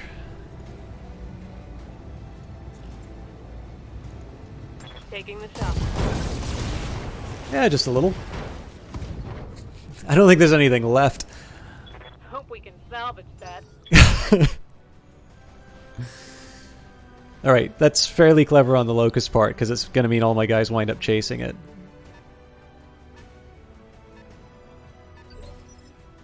There, it's just completely running for its life. Okay, that actually makes things a little more complicated.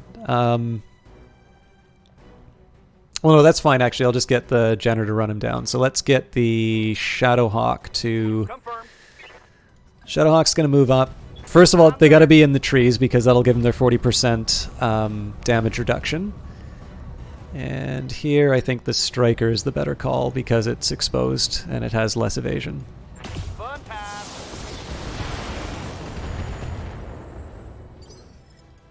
Commander? And that opens up Glitch to... I don't know whose drop pod that is, but that's good to know that there's going to be something coming up. Now, maybe the PPC will be able to finish off the other Striker. I'm not 100% sure. But... Got it. Survey says no. It didn't even scratch the armor. They will be done. So on this one, I'm very nervous about putting the Trebuchet on Moving to rough terrain. But it is fresh on armor. It doesn't have a lot of armor, but it is fresh on armor. And at this point, I do actually need something. I will do the precision strike here just to see if we can maybe kill it through the front. Yeah. I really wanted to have at least one of those things down. One less vehicle.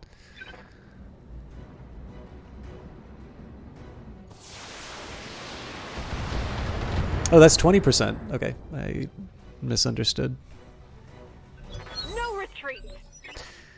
Standing by. Okay, so let's get Cascade on a bit of a hunting mission. Part of this is just about getting some vision. If I can get a couple of so like just one laser shot. The extra movement really killed that, but Negative damage. Repeat. Negative damage. okay, that's kind of interesting because of course the Jenner's now going to be able to turn around and get a shot on behind on the Locust. And in this case, oh, whoa, Not good. that was Not good. definitely unexpected Good to go. internal damage.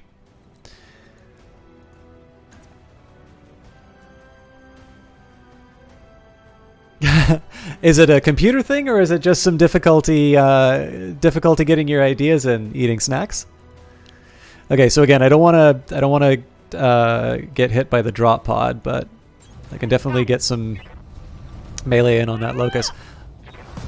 I am very surprised that they were able to crit out one of my jump jets, because Glitch is not taking that much damage. What are your orders? Okay, now, again, I want to occupy everyone with melee if I can. This won't be enough to kill the Striker. Shouldn't anyway. Okay, well, I can shut up. Reporting. One less vehicle. I'm your spaniel.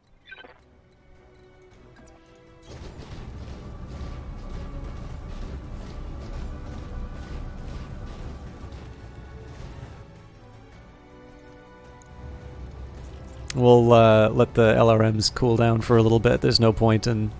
Although I should be doing precision strike.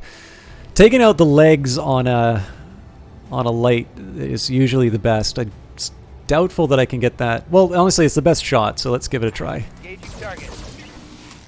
That all went to the arms. Aye, aye. All right. So normally I would have taken Cascade to do the melee attack. I do not want any potential of somebody getting taken out with a dropship landing. So instead, we're going to run her around the end, and we'll shoot the Locust in the back. Again, I can't do an alpha strike, although the wisdom of only firing one missile is apparent now. Oh wow, I can have alpha strike. Okay. So again, we'll try and go for the legs if I can.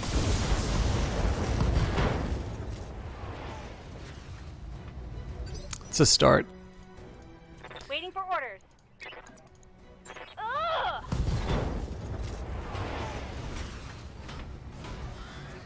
Okay, so that guy got knocked down.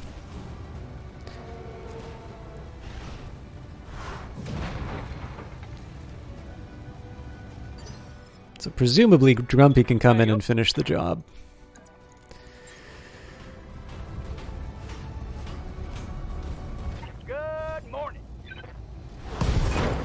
Dropship inbound for landing, Commander. Once they secure the facility, we're dusting off.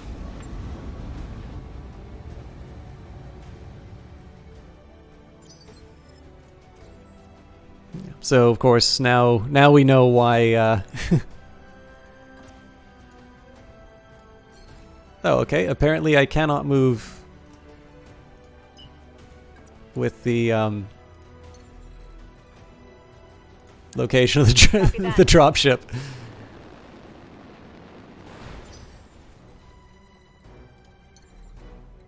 I'm still mad about that that jump jet getting hit. So I don't know if it's the same for art. Maybe the Eyes of Sin can share. I've always found if I'm short on ideas when writing, the easy thing for me to do is wait for inspiration, or to wait until wait until an idea comes. But usually it doesn't happen. The thing that is the hardest for me to do, but the most rewarding, has always been forcing myself to write. And I sometimes just hit points where I say, it's like, I know it's going to be bad, but if I write all of the bad stuff out, then I'll only have the good stuff left. But the problem is I don't know if that scales with animation, because I know animation is a lot more laborious than writing. At least I definitely know I wouldn't be able to get an animation off, so. That's it. We've taken control of the facility, Commander. Given what we've seen here, I'm guessing the Restoration will be very pleased with our work. I'm very pleased with our work. Successful. And the other thing, too, is that, like, none of the stuff that they were defending with, I didn't really want any of the scrap that I'll be getting. There's no autocannons. There's no... there's really no gear that I'm going to feel bad about not picking up. If I can get a jump jet, so much the better, but...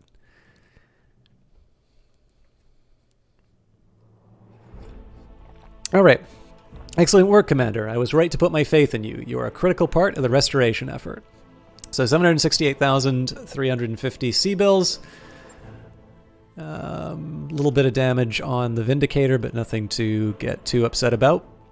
So there was a Panther, a General Locust, another Panther, LRMs, medium lasers, a couple PPCs. Those would have been good. Heat sinks, lots of jump jet. Yeah, so... I probably should stop going for the full price at this point. The thing is, though, that I did just blow 1 million C-bills on Highlander parts, so I could stand to get more cash. Okay, so let's go to the mech bay and deal with our repairs.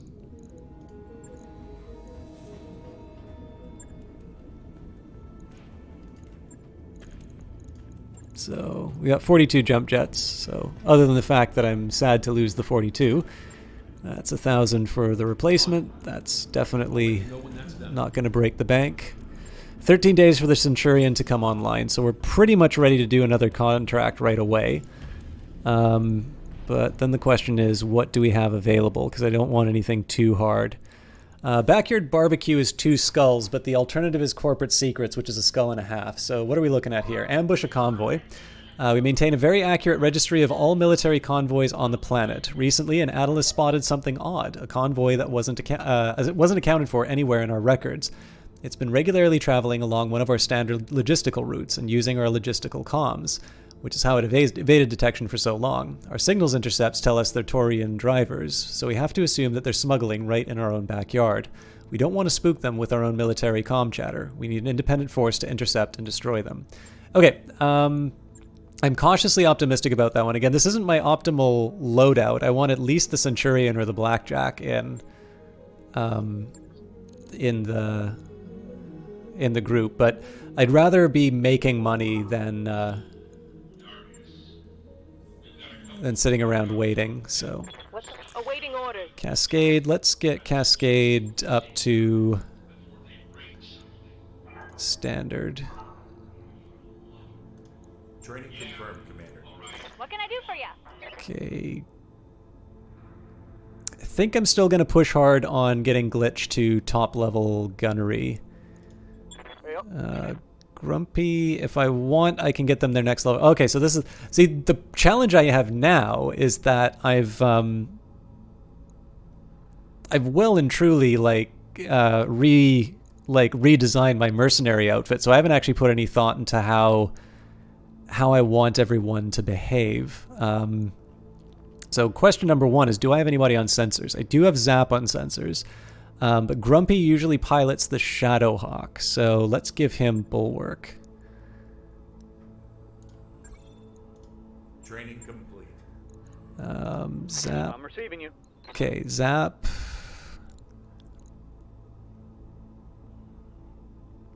I guess they're my Trebuchet normally, so let's give them the bonus gunnery. Mech warrior training complete. Okay.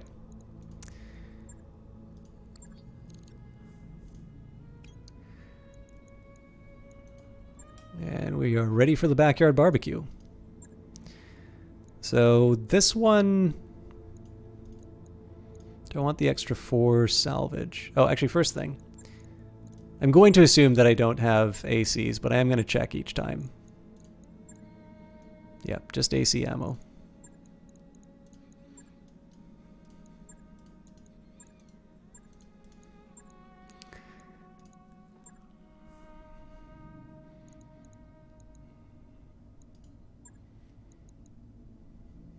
So, of course, one other thing that I could say is that I just go all scrap and sell off the surplus. But in this case, I think we'll just do the standard division. So I get to pick 2, and then I put 336 in my pocket.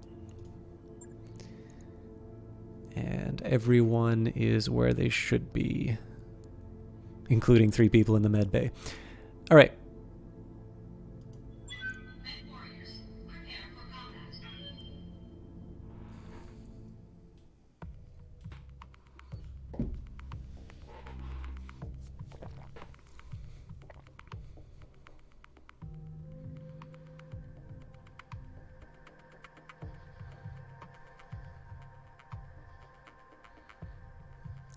Clever smugglers hiding in plain sight. Now that their cover's blown, they'll probably call for military backup.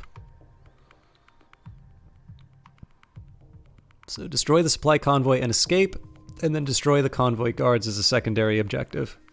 So with 2 skulls, this will probably have some serious backup, at least relative to what I'm bringing. Command interface initiated. According to these survey maps, we should be able to see the convoy's route from this location. Once you have eyes on them, destroy the vehicles. Any other units are at your discretion, but there shouldn't be much opposition. Famous last words, Commander. When you're ready for pickup, I'll meet you at this landing zone. We can use the forest to our advantage. Got it. Onward. So I'm thinking one of the things that I can have here is Glitch can wind up jumping and taking guys from on high. So this is where they're gonna finish off. Oh, sounds like they're already at this spot. Or I could be mistaken. I'm hoping the forest slows them down, but first things first, I just want to get Cascade like in Primary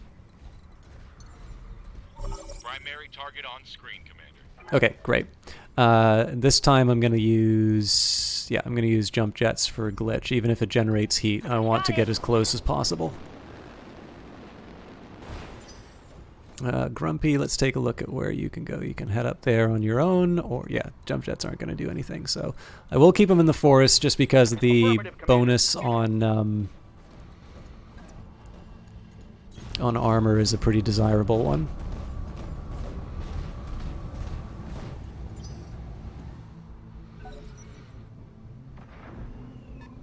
Reporting.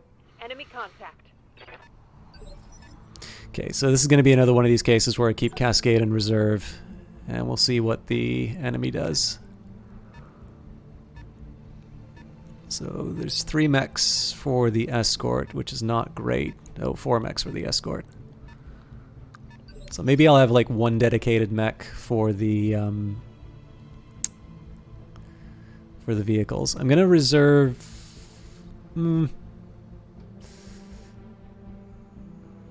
Nah, I should move Cascade. So this only gives me 3 chevrons, but I am in the woods if I do that. Alternatively, I can jump up. I only get the 1 shot. Well, hopefully this at least gives me some vision. Not really.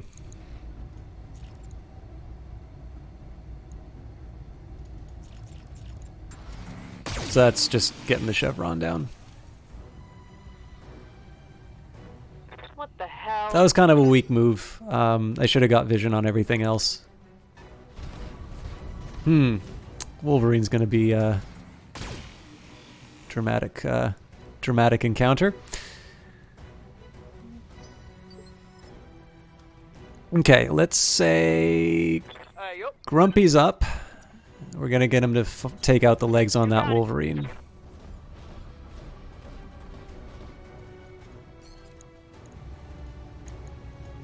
Now let's see how you handle this.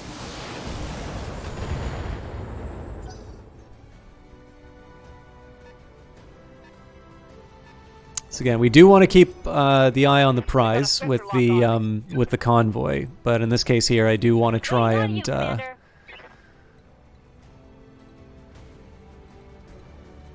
I want to try and make sure that we're able to deal with the escorts in a meaningful way. The real challenge for me right here is whether or not... Okay, cool. Actually, so I can multi-target. So 1 on the Wolverine, 1 on the Scorpion. All right. So can't use the medium and the small laser, but PPC on the Wolverine, and then some missiles for good measure on the Scorpion. Got it.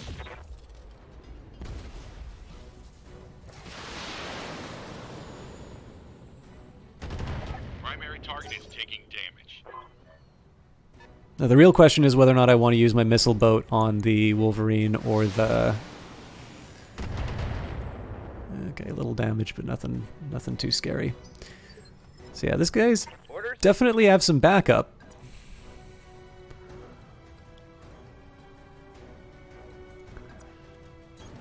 I'm going. So I think for the purposes of this encounter, let's just start. We'll work down the Wolverine, and then we'll move on to their comrades.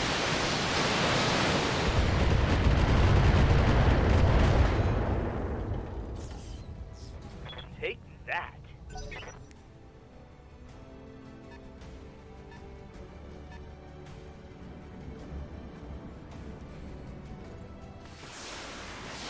So I was originally gonna reserve the Jenner, but the lack of evasion now is Barely hit, Commander. too much of a liability.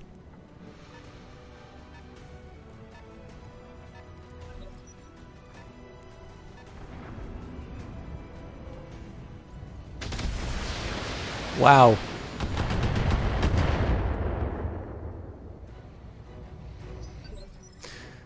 Aye, aye. All right, this is going to be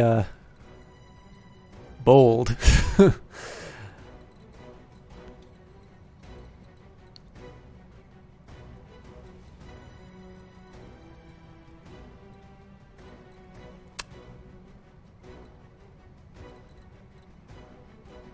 I don't like this at all, but...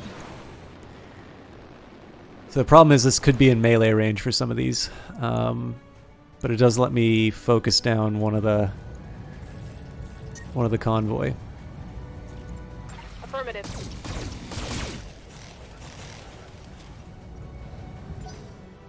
So let's see what their reply is.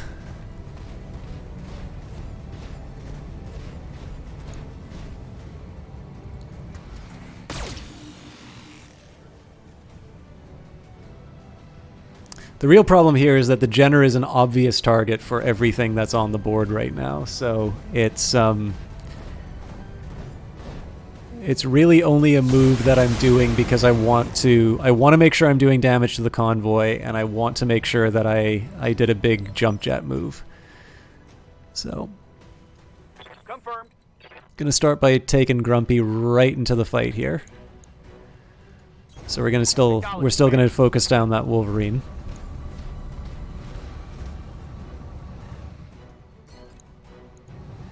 And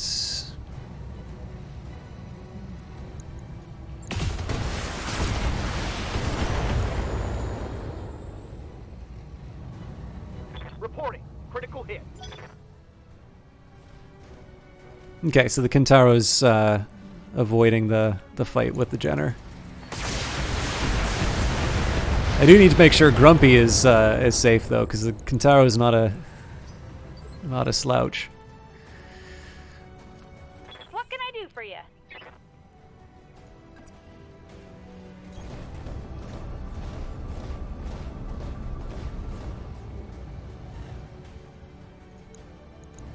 Okay, it would have been preferable if I could have done a targeted attack, but I mean, again, if I didn't do the targeted attack, we wouldn't have the exposed left leg, so we'll hope for the best.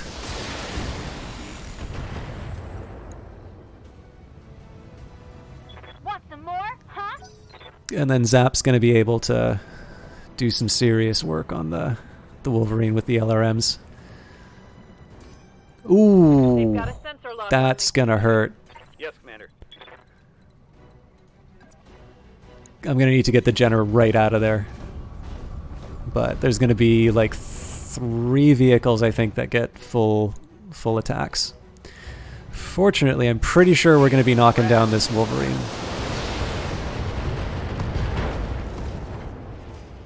No, we aren't. I think things are going swimmingly. Don't you?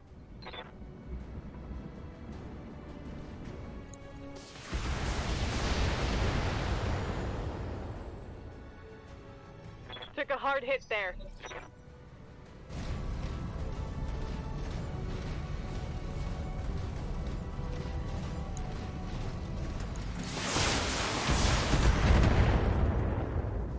It's no internal damage yet.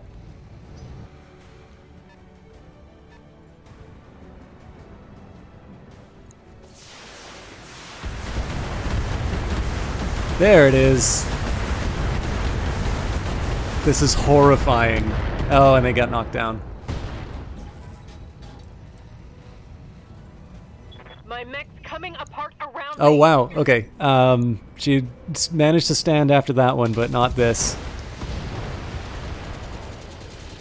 Oh, she's dead.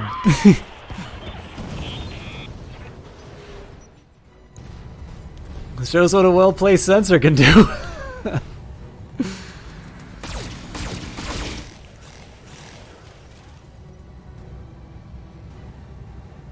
That all you got? I feel like that's bait to keep me from going after the Wolverine.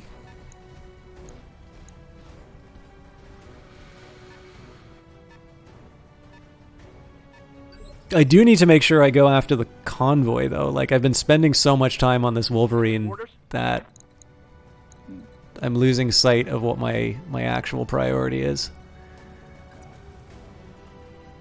He says as he proceeds to prosecute this this vendetta against the Wolverine. I have some ideas about this, though. That's the Kentaro.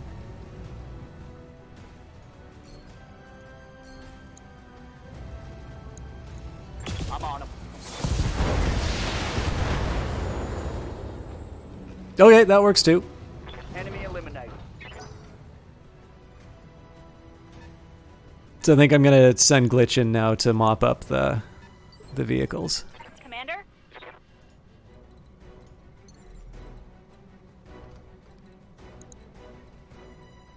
It's gonna leave her a little exposed to that locust. Time to fly. But I think I can live with that, so...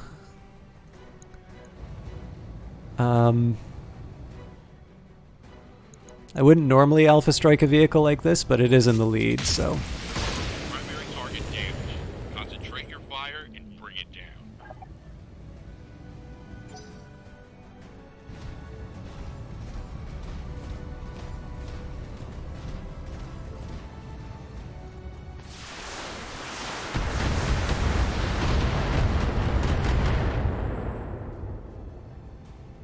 Light damage, Commander. Yes, Commander. Okay, so now Zap gets his revenge.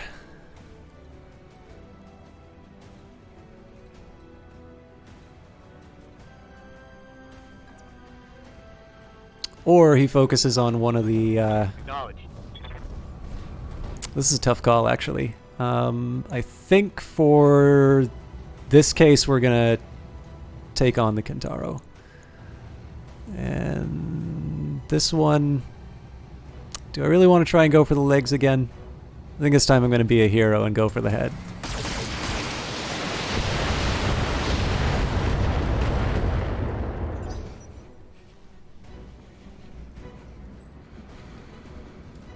So the idea here is Glitch is going to be the one to mop up the convoy. They're definitely moving quick.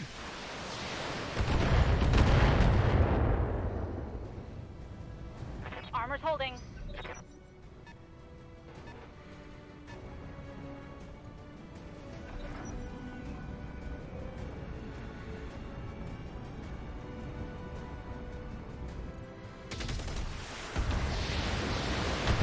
Obviously, moving in closer is going to become a...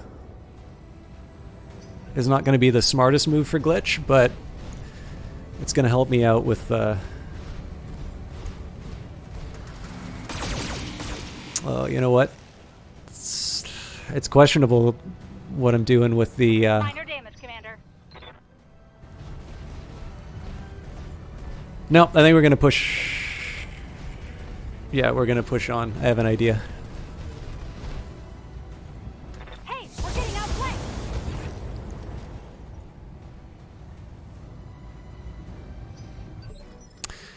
Okay, so first question is, I don't think she's got enough oh, she does. Now the catch is that it's not going to be enough to continue on the convoy. So, Waiting for orders. this is definitely a high risk play that I'm going to be making because my back is going to be exposed to basically everything if they want to take it. But does mean that I'm going to be able to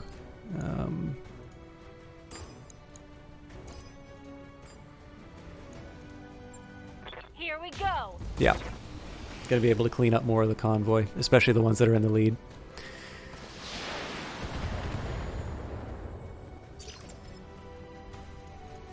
Yep. And then Grumpy is going to be able to go in, and I won't have the full... I won't have the full move, but I am going to be in cover, and I'm going to be able to get a called shot on the Kintaro. Right in the back. Firing.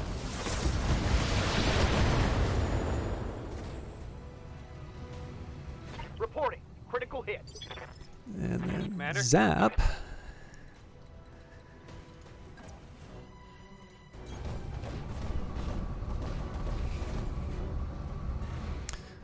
So I have a bit of a dilemma here, because in one sense... Well, no, here's what we're going to do.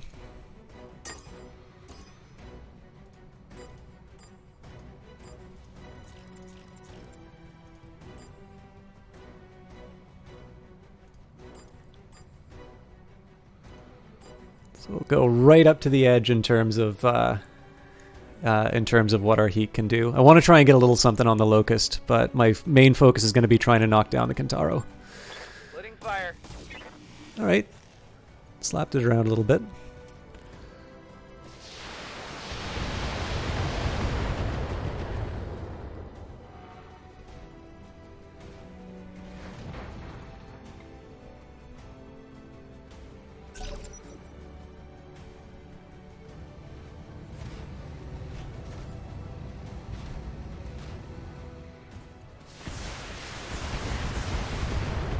Okay, so the bulwark paid off. Of course, the urban assault vehicle is going to get its turn as well as the SRM carrier, so we're not out of the woods yet, so to speak.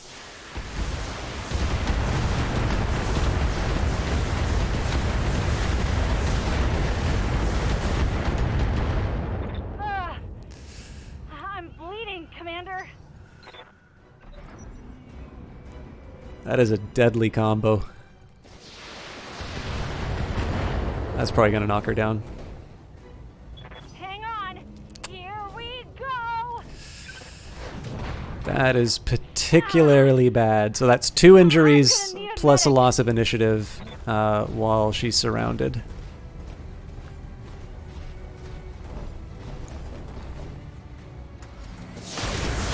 It looks like they're trying to take on the trebuchet. Damage minimal. So this might be an opportunity for the... Ooh.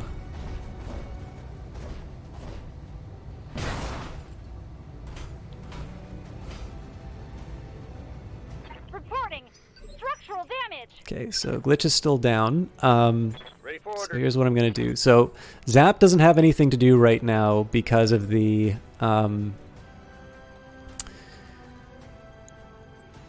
see, the tough call is, do I want to do... No, I got to do a shot directly into the back of the Kintaro.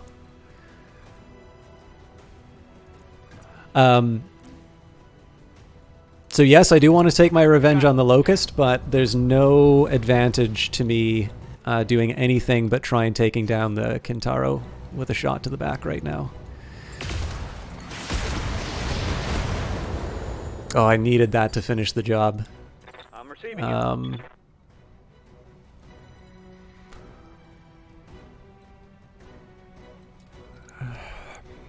That's bad. Moving to position. Engaging.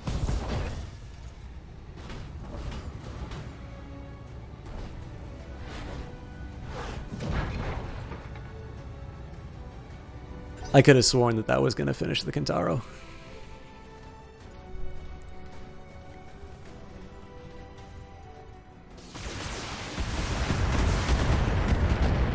Okay, that's a very lucky round. Armor breach. Internal damage. Good to go.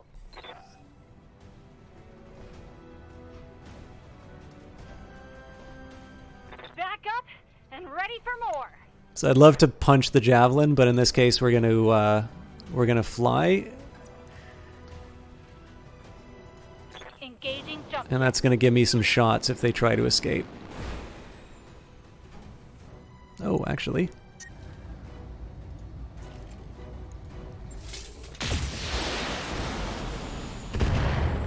Oh, I was really hoping that would take it out.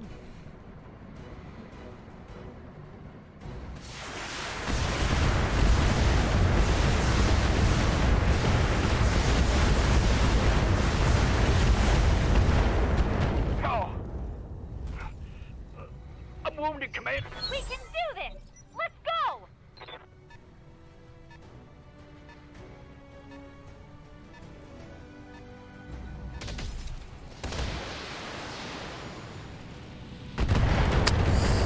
That right arm always gets lost. Got a weapon out. Okay.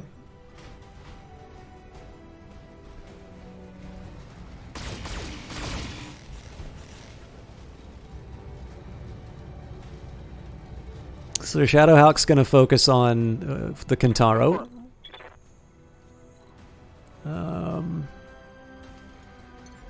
I actually don't have anything that'll give me a hit on the back. That's a shame. 10-4.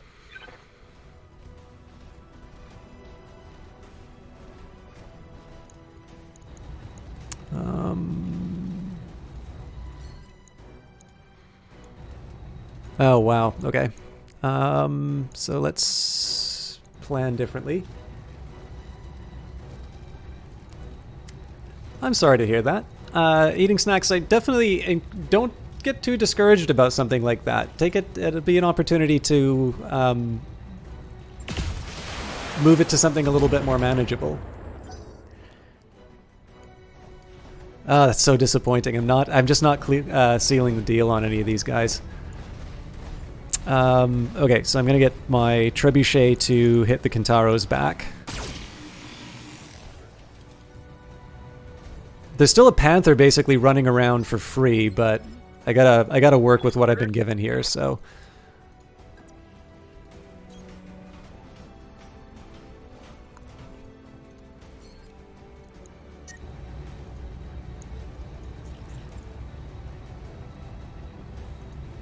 Rear armor it is. okay. Hostile removed. Waiting for orders. A little more likely we'll live to see another day here.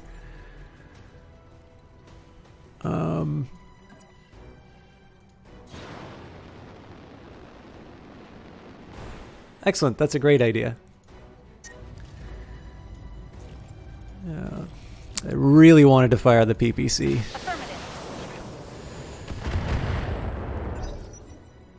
I guess some damage is better than nothing, but they're almost certainly gonna be replying on glitch. Let's get fired up. There's work to do.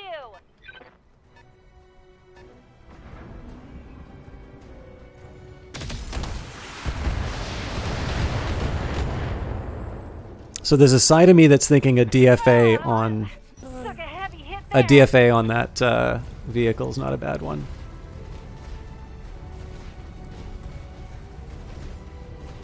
Yeah, I like the waterfall idea. Eating snacks.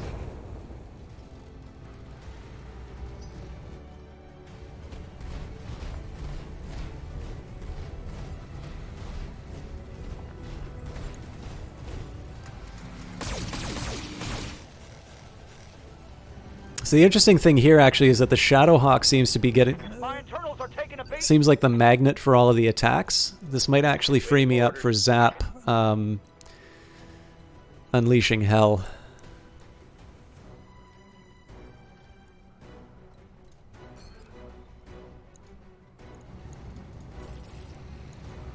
There's one in the back.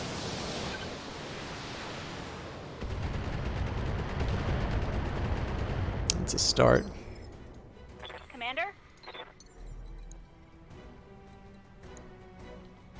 See, the problem with this is if I do that move, then they get the SRM puts shots directly into her back. Hello, Lumpy Space. How you doing? All right, Alpha Strike it is. Well, hang on. Let's see if we can focus. Where's the armor weak?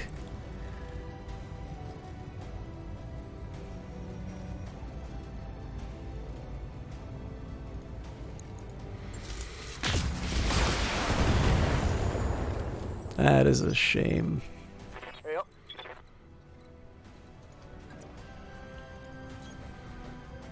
Okay, so it's not as crazy as it looks here. I'm getting Grumpy a little evasion. I'm still making sure that he's in the woods, and then he gets a nice direct shot on the SRM carrier. Ah, but see, he really needs it at the front.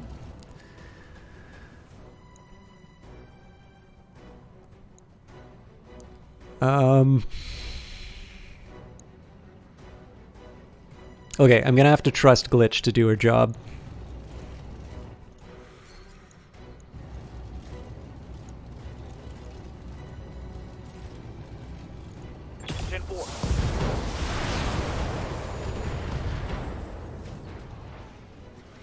Target down.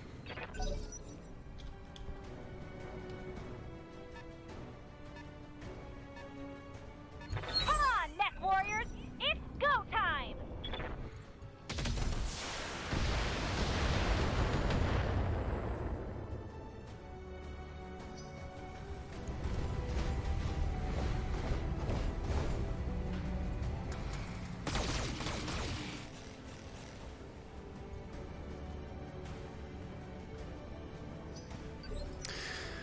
Okay, Good to go. my legs are okay for now. My center is very weak.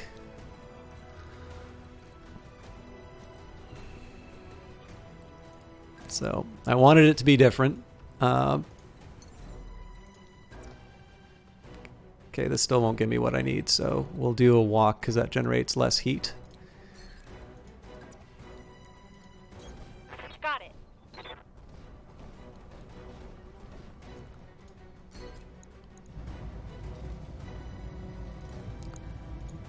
Roger, Commander.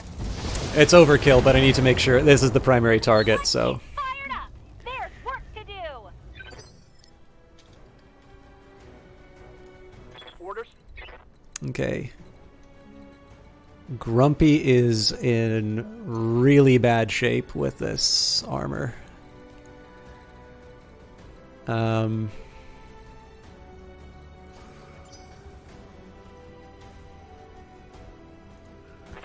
by. God, I really need to be focusing on this target here, but the Javelin's too much of a threat on my Shadowhawk now.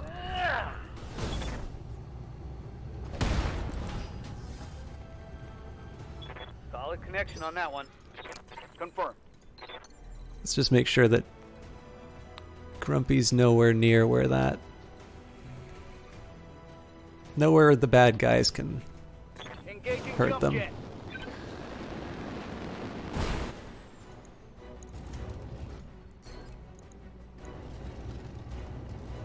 It's a remote chance, but it might work. Affirmative.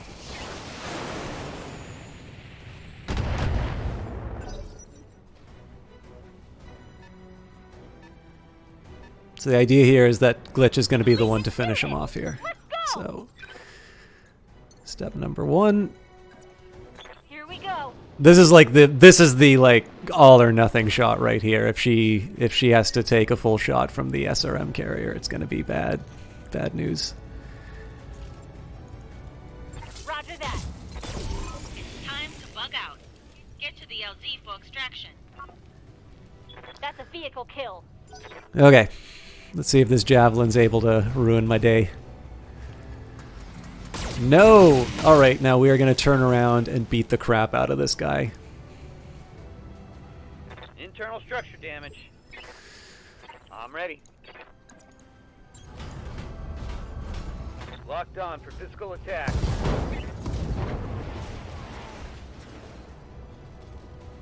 Scored a critical hit. Orders. Move order received. So again, I don't want to get too cocky here because this Shadowhawk can become my second casualty. Firing.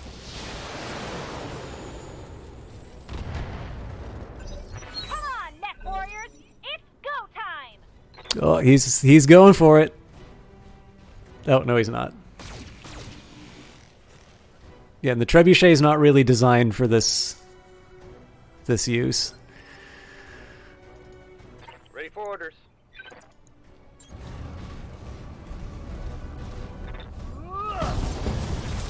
There we go. So, One less target. there's going to be some repair bills for sure, but Commander, the area has been cleared. Darius has given you the green light to land immediately. Hold position. Mission Let's see whether or not our new recruit died. I mean, beyond getting surprised by the SRM, that wasn't as bad as it could have been. I just don't know whether or not the Mech Warrior died or is just in heavy damage. All right, 25% increase because we destroyed the escorts. And, I mean, this is all extra money anyway, so that's nice. Cascade was killed in action, but, I mean, I suppose... lower bills. Medium lasers, SRM, these are should all be things that I can replace. Okay, AC 10++ sounds nice, as does an AC 5, but apparently no AC 2s. What are we looking at here? So I can finish off a Javelin, but who cares? Kentaro might be nice. So Kentaro, Juggernaut Close Assault, the Kentaro 18 is a beast of a machine. It's fast for its size, mounts heavy armor, and can literally shred most other mechs with its almost ridiculous amount of close-range weaponry, but it runs hotter than Hell's saunas. We also have the Wolverine. The Wolverine is a skirmisher and cavalry. Wolverine 6Rs are fairly flexible in terms of weaponry ranges, tending somewhat more towards closer engagements. This is supported by their jump capability and a pretty decent heat management. I think I'm going to say we'll go for the Kentaro and see what the RNG gives us. So we got another Locust part. We got an AC5, which is nice. I was going to potentially take that. Couple of medium lasers. We got a better SRM. So it's an SRM++, better for crits. Yeah, not a bad haul. The Jenner is definitely going to be worse for wear. We may not even be able to keep it. But the Jenner was kind of my replacement for the Centurion while it was being repaired, so...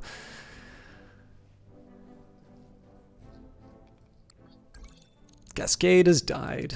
Alright. We're going to need to do some mech repairs before our next contract, boss. Can't go into combat like this. See me in the mech bay when you're ready. So, Cascade, just a recruit. Irati Bomek was a recruit. Lasted day 232 to 243. 2 deployments, 3 injuries taken, 1 mech kill. And they were Oregon Comstar Periphery Technician. So the life of a commoner is much the same throughout the periphery, where conflict and limited resources make for a hardscrabble existence with few opportunity. Comstar Acolyte. Part corporation, part religious order, the Acolytes of Blake learn both mystical and technological secrets to enable them to operate the mysterious hyperpulse generators. On day 243, Cascade was hit by an enemy gallant urban assault vehicle. So no biography, unlike Medusa and Decker. Okay. Let's go to the mech bays and see what the repair bill is.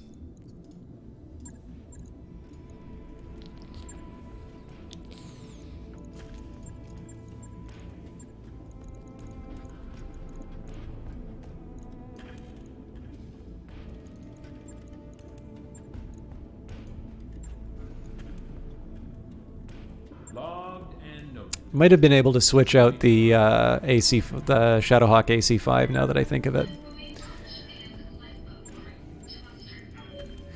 Alright, now this one I'm curious about, because this might actually be something I can't properly fix. So we're looking for an SRM4 and proper jump jets. Okay, I do have a replacement SRM4. Throw a jump jet in there. So SRM ammo and 2 jump jets.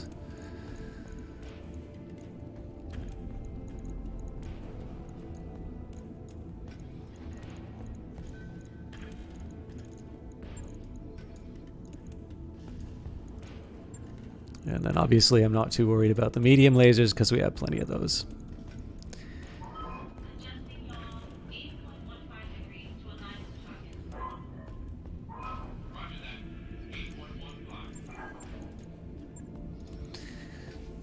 On it.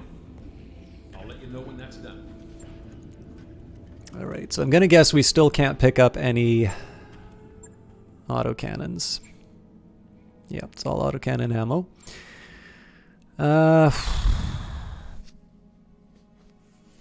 Definitely not willing to... Yeah, I think in this case, we're just going to keep it all... We're going to keep it all in the background.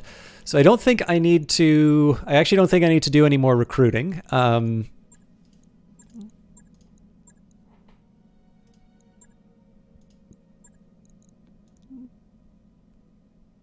Grumpy's back in 18 days. Yeah, we'll see where it goes. We will actually have my full team back in action in time for the next financial report, so we should probably think about what the next contract's going to be. Probably corporate secrets. I don't think I'm ready to do Smithton yet, so I mean, it'd be a good payday, $1 million, but or C-bills rather. Yeah, let's do corporate secrets. Doesn't pay particularly well, but...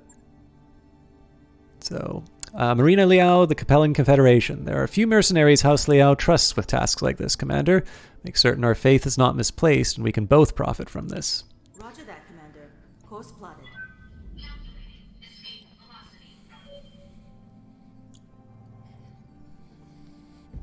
Can get a little... Hey boss, we've just completed those upgrades. Okay, so I'm going to see an increase in my costs for bringing some of the stuff out of...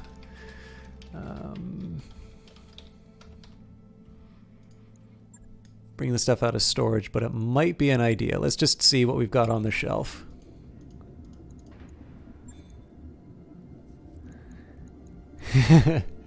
Yeah, we've managed a casualty rate of one per stream so far. Okay, so we've got a locust. We've got a lot of locusts, actually. Well, at least I can sell them if it comes down to it. Flea. I mean, flea's not bad, but like this is all light stuff. So commandos, fleas, a few locusts, a spider. I think that might be Decker's spider, actually. Panther. Well, that's a phoenix hawk.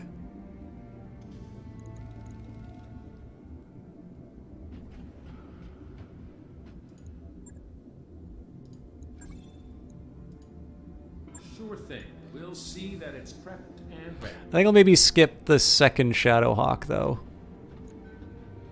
Again, it's gonna raise the overall price it's gonna raise the cost of maintenance. What's on your mind? Oh, as much as I like talking with you, Farah, that wasn't quite what I had in mind. Keep safe, boss. All right. So I don't know if there's an inherent benefit to doing the power system or the structure. There would be an argument for trying to go for the mech bay as soon as possible, but of course we need both.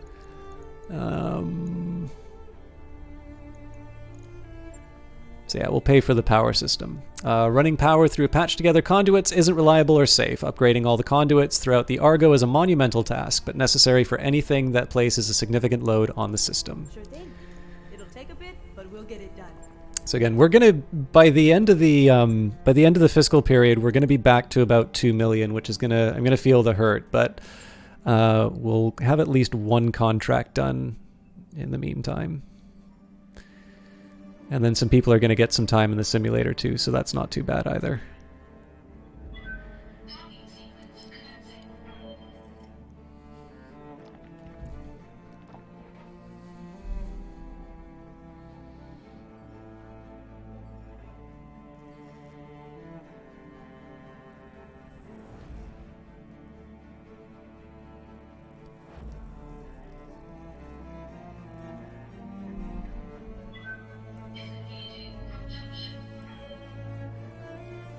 The choice not to immediately go for the heavy metal you normally hear on like mech style games is a really smart one, especially when you're doing these sort of like mental rests before your next battle. I definitely like that kind of stuff. All right, Grumpy hops off his bed as you enter the med bay. Commander, it's a miracle. I'm as good as new thanks to a little-known natural remedy. Got it for a steal on shore leave.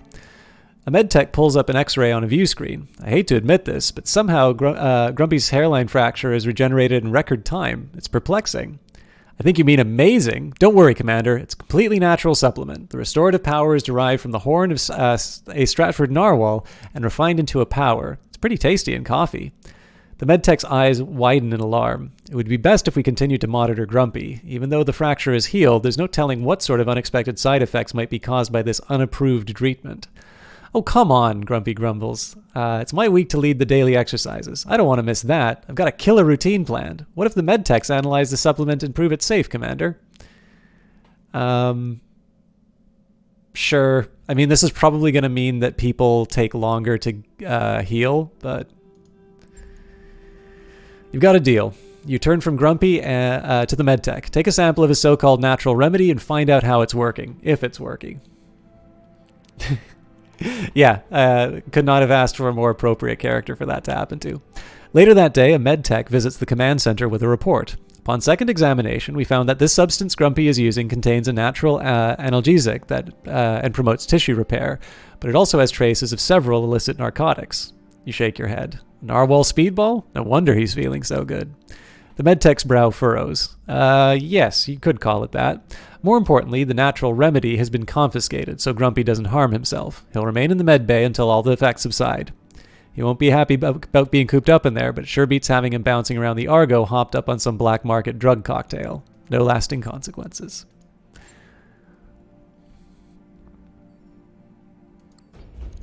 Okay, I don't think we're ready for the mission yet, but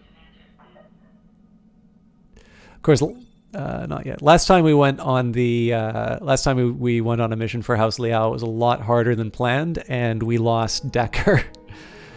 So let's see where we're at. We've got 2 people available. Okay, so I need at least 2 more 2 more bodies available, but they will be up and running before... Yeah, they'll be up and running before the fiscal update. We'll also have the power conduits. That work order's complete, boss. Top-notch work, if I may say so. You may not, Farah. Just do your job. Alright, what are we looking at here? Improved power conduits. The Argo is intended to operate at much higher total power throughput than the jury-rig conduits can manage. Replacing all of them with high-capacity cabling unlocks the ship's full potential. But it also costs almost 750,000 C-bills, which I can't really afford right now. 90,000 C-bills is much more affordable, though. So, structural repair. Crashing a ship into a moon causes all sorts of damage, both visible and hidden. Major support structures have been twisted and weakened and need to be repaired before any ship system puts a serious load on them. It's unclear which is more terrifying, Commander, the Argo's power system or its internal structure. We can do very little to improve on the ship while it's still in danger of buckling under even modest forces exerted by the grav deck and the drive. Roger that, Commander. I'll get the crew moving. So again, this does increase my bills, but I am going to see a reduction in my bills once I, once I kind of cap out my morale. So we are waiting just 1 day. I might actually, this is a tough call because I can wait the 1 day to get Motley in, and then we go with like the Jenner or something. Or I can wait the 3 days. We still get 1 day before the financial report, and I'll have a brand new Centurion to throw at the problem. So,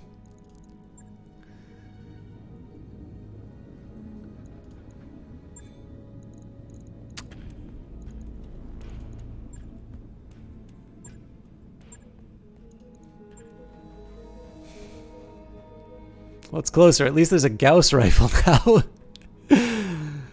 Still no AC, though. I mean, we've been able to do 2 skulls before with a Jenner.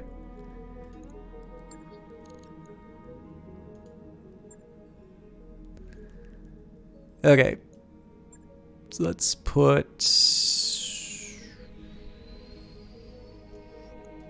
Behemoth kind of has to go in the Shadowhawk. I am slightly more inclined to put Zap in the Jenner because of the sensor lock. It's all piloting 4 from this point out. I suppose, too, the Bulwark actually won't be too bad because I do keep the Trebuchet in the woods. And the funny thing is that even though it doesn't have a lot of armor... I mean, it says paper-thin armor, but I mean, 600 isn't terrible compared to some of the other stuff that I've put it on. I'm putting Zap in the Jenner this time here. I kind of waste the multi-target, but I'm getting... Basically, the sensor lock, when they overheat... they're still going to be effective in terms of being able to get some eyes on some targets. So, again, it's a skull and a half, so I shouldn't be too... I think I said it was a 2 skull mission before, so we should be okay.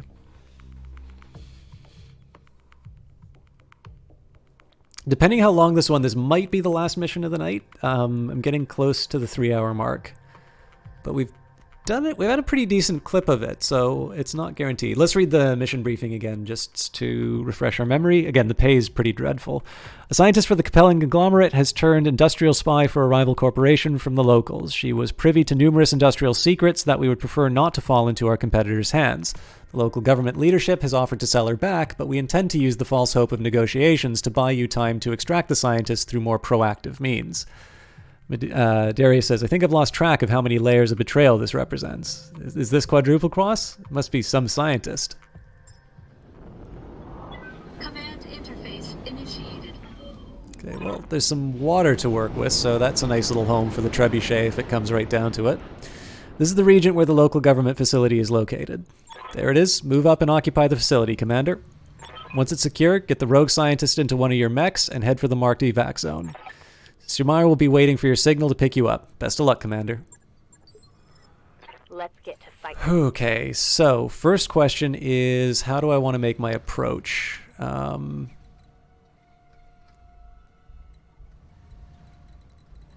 think we'll stay on the right-hand side of the mountain.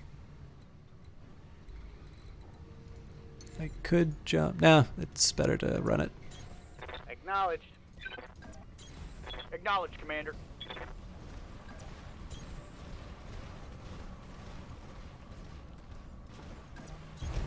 Coordinates received.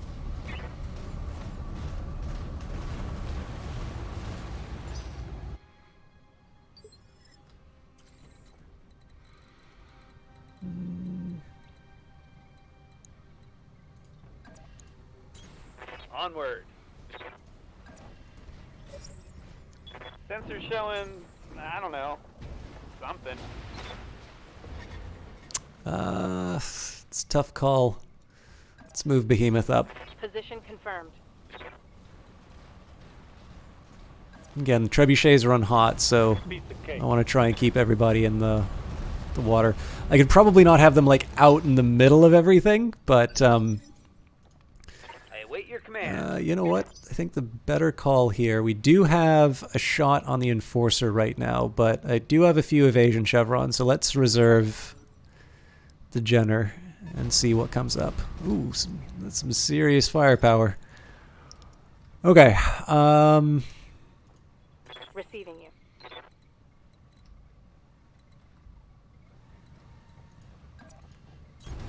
Aye, aye. This thing definitely wants to get in close, but then so do I. So let's just get the party started, I guess. That's an AC-10 sitting on that thing. Let's try and be a hero. Acknowledged.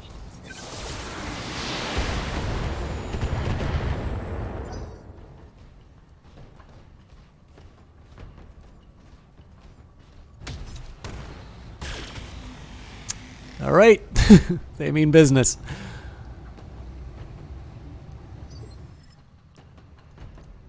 Confirmed. I don't think Grumpy's going to be able to get the Centurion. Well, if you have link eating snacks, I'd happily take a look at any anything you have to link in the chat.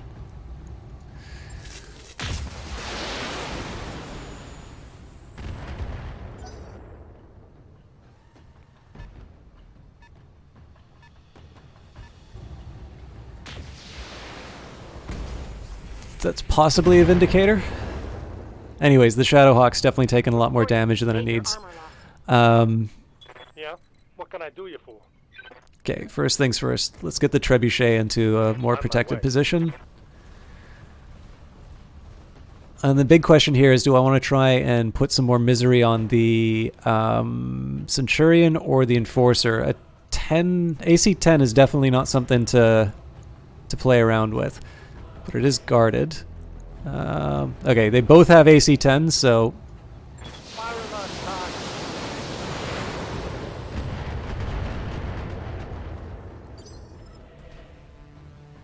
oh, I see. I live to serve. Okay.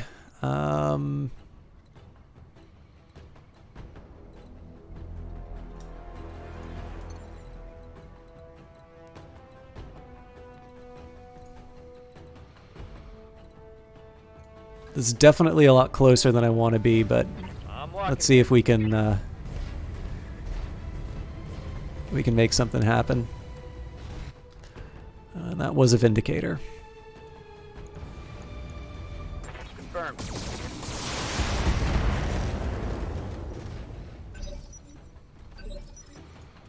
Commander?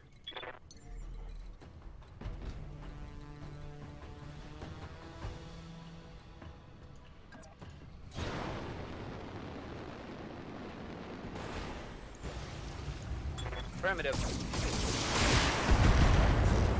That was 2 Alpha Strikes and I didn't overheat the Jenner.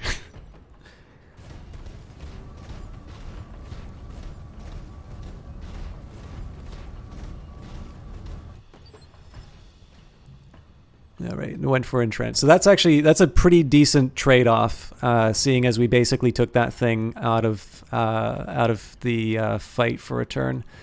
Ready for order. Behemoth is in a little bit of a bind health-wise. So let's get her into the woods. We'll get that 40% reduction. See if we can make something happen on this Centurion. We'll just drill straight into the center. Affirmative.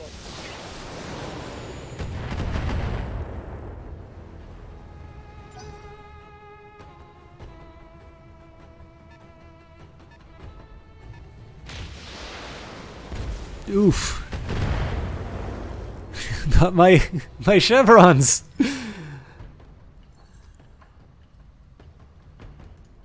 What are your orders, Skipper? Okay. I think we're just going to move Grumpy up and get him to drill into the Centurion. If I can, just focus down one target until we can get a better alternative. Now, one of the reasons I'm doing this is that I want to make a decision later. Okay, no.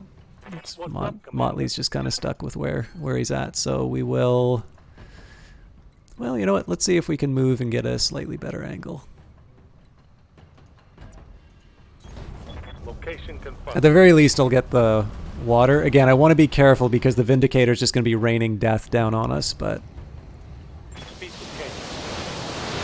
I'm not going to complain about being able to strip off some armor on the Centurion.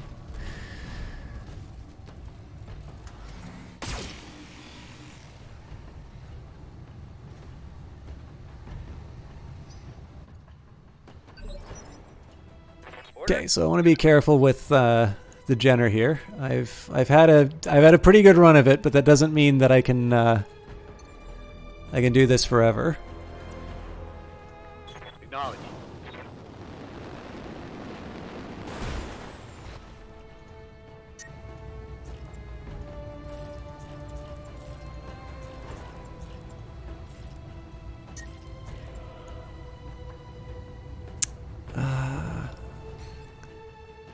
Nah, no point in being a hero. As long as I can get a little stability damage, I'll be happy. I did specify a little stability damage. Oh, they're gonna get out of range. No, they're not out of range. Okay, so the Jenner's doing exactly what it needs to do. Run around and be annoying. Yes, Commander. Trebuchet, I will hold off on. Let's get the Vindicator up and moving. I miss Glitch already.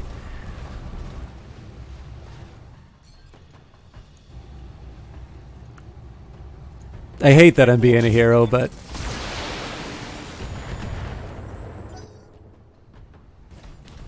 Just think, if I do it 100 times, I should get headshots, 2 of them, right? That's how probability works, right? Alright.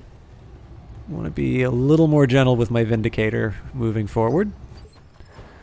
Let's get Behemoth moving up, and what are we looking at? It's still some pretty serious damage, to be honest.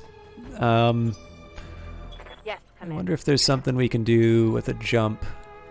Okay, that'll at least give me the virtue of some evasion.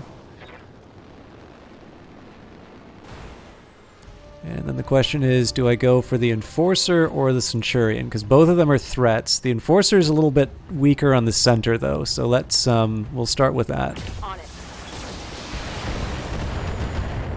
Still not exciting enough. Okay, I gotta start being careful with my Vindicator too. I'm losing armor bad. Right here. So let's move Motley up, and hopefully we'll be able to make up for the trouble by throwing some missiles at the bad guys. Yeah, I'm thinking the Enforcer needs the...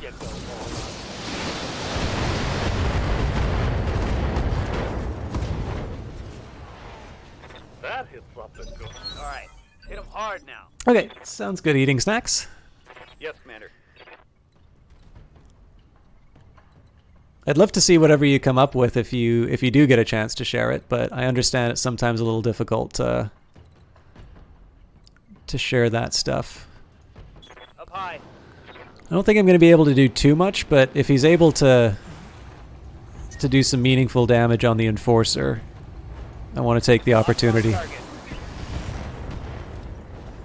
Not really, but...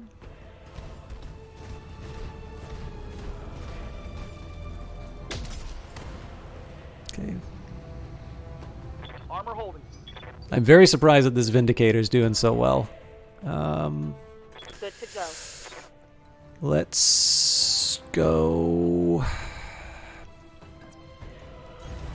right up the middle with the Shadowhawk, but honestly, this is, I think that the time for using this as a fresh Shadowhawk is past, but so my best shots are with the Enforcer, right? In fact, let's just say we'll go for the Precision Strike and finish this right now. All weapons are go. Cool. So they're not out of the woods, Hostile eliminated. but getting one AC-10 down is a... Okay. I'm gonna want to be careful about the Vindicator now. Armor breach. Internal damage. Orders. So, do you have Bulwark?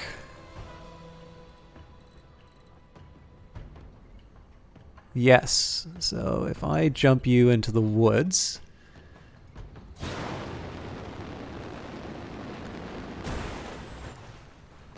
That'll at least mitigate some of the damage. And let's say... So the question is, do I want to try and take the slightly weaker center, or do I want to... See, the thing is the head... If I get a shot on the head, it's like all over for this thing. But the shot on the head is such a remote possibility. Copy that.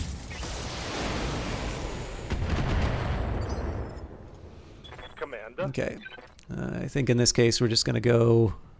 So I run the risk of my Trebuchet becoming the target, but honestly, getting a little more breathing room for my other mechs is not the worst thing that could happen.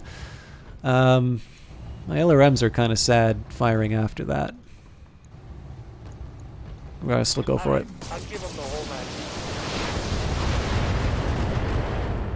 night. So I think I'm going to turn the Trebuchet on the Vindicator now.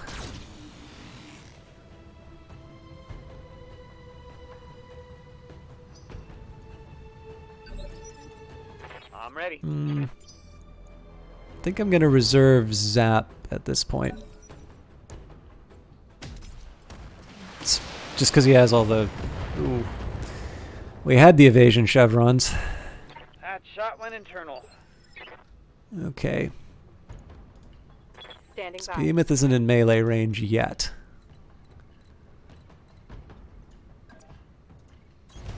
Roger that. This actually might be hitting him on the fresh side. I wasn't going to do the precision strike, but it's too... Oh no, the probability's too low. We'll turn off the AC for this. Yeah, we'll just do the two short range weapons, and I think I just hit him in the arm. No, it looks like they're going for the Shadowhawk. No, maybe not. Vindicator on Vindicator. Internal structure damaged. Okay, so this is their version of glitch. Internal structure damage. Confirmed. Okay, so basically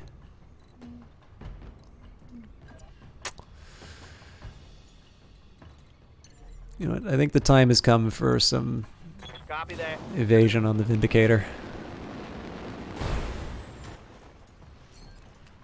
Let's see if we can finish the job. Affirmative. If we can take this guy down...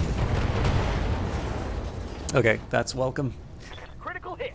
Being able to take this guy down makes me feel safe about everybody else getting through. Hey, tall man alive, happy to see you.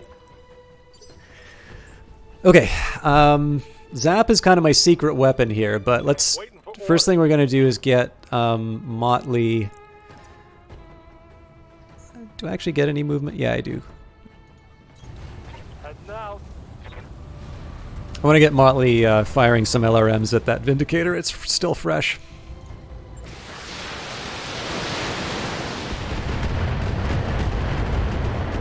If we're able to focus this thing down, then we're in good shape.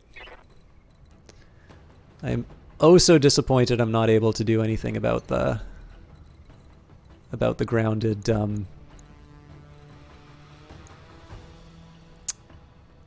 the grounded mech.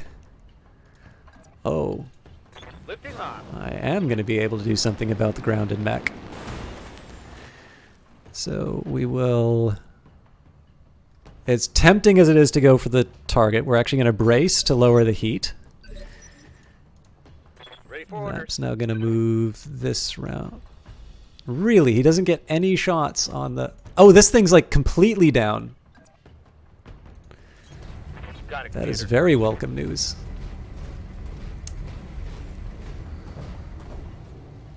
It's a little closer to the target than I want to be, but... Okay. Roger that.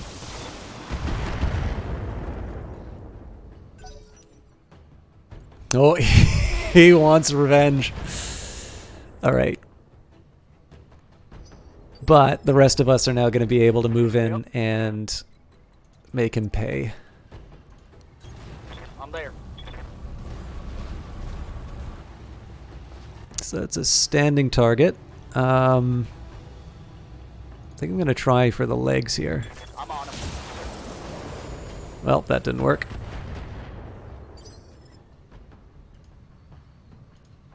Yeah? Commander. Start with Behemoth. What's the best range for this? Okay. Long range is actually better for the autocannon.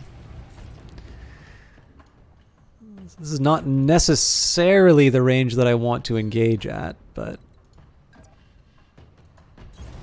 I'll at least take advantage of a little bit of a movement. I should try and find like woods or something, but this'll have to do. That wasn't the PPC arm, sadly, but it looks like the center torso's taken some damage. Commander. Ready for order. And of course, Motley is going to do what Motley does best. Move order received.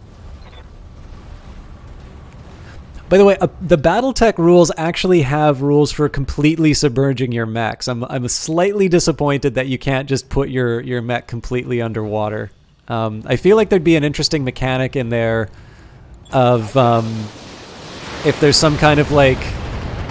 Oh, nice.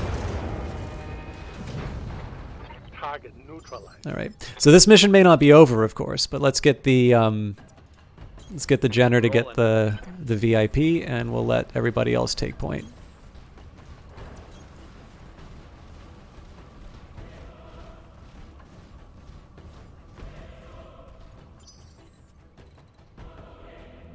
I thought I had this. Move order received. You're in the right area. Hold position and force the scientist to board one of the mechs.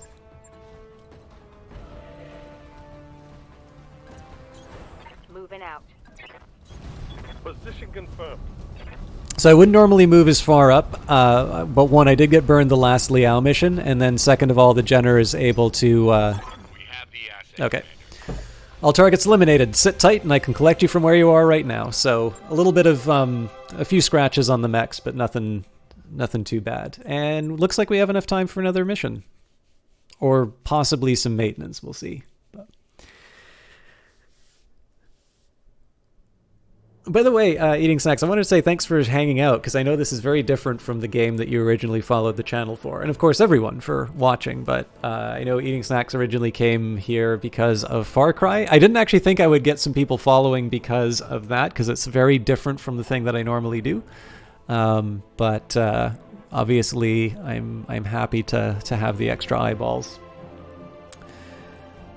As for the rest of you,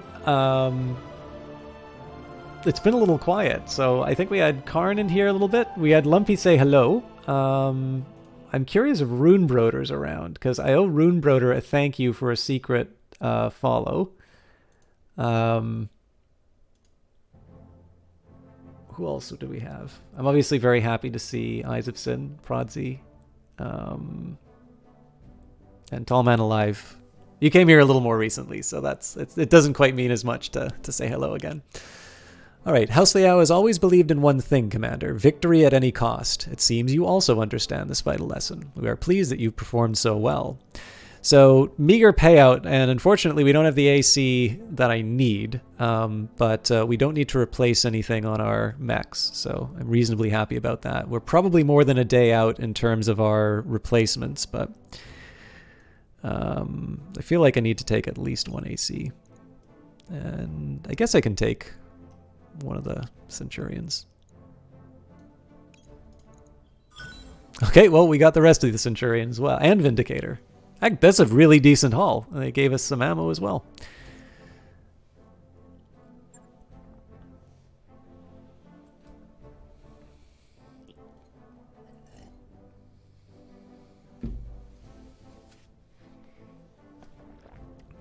And I'm not sure if we hit 2 stars with the Mercenary Review. Ready to fight, Commander. Alright, a sturdy and reliable mech. The Centurion is good at both taking and giving a beating. The CN9A models are able to engage at any range, but their damage curve increases as they approach the target. So what's the Centurion that's currently under repair?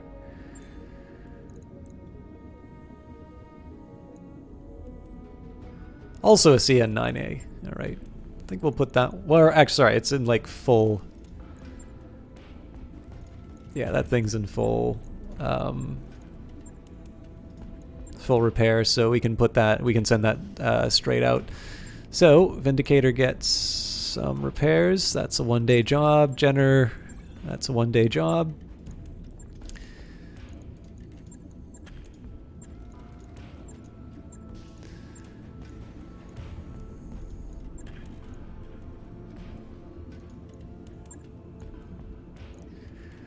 So I need at least one of these things up and running. So I'll let a day go by, and then we'll see what other missions we have available. Okay.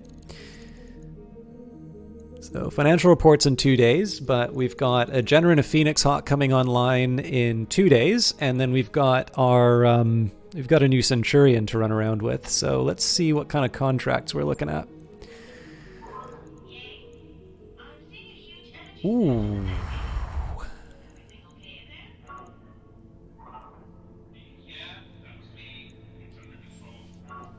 That is a huge payday. If you guys can give me just a quick second here, I am going to do at least one more mission, but I do need to go to the bathroom, so it'll be quick, like 45 seconds, and then we'll do at least one more mission. Man of the People is also tempting, but like it's almost the exact same payday with like half of the danger. So I'll be back in a sec.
Thank you for your patience, and I'm sorry I didn't have the game up. You could have at least listened to some music. Okay, so let's just take a quick look. I'm mildly curious about each of these missions. So this one, contract is unavailable because your reputation with the faction or the mercenary board is too low. Presumably it's the pirates that think too poorly of me. Not quite ready for Smithton because that's gonna, or sorry, Smithton because that's 21 days.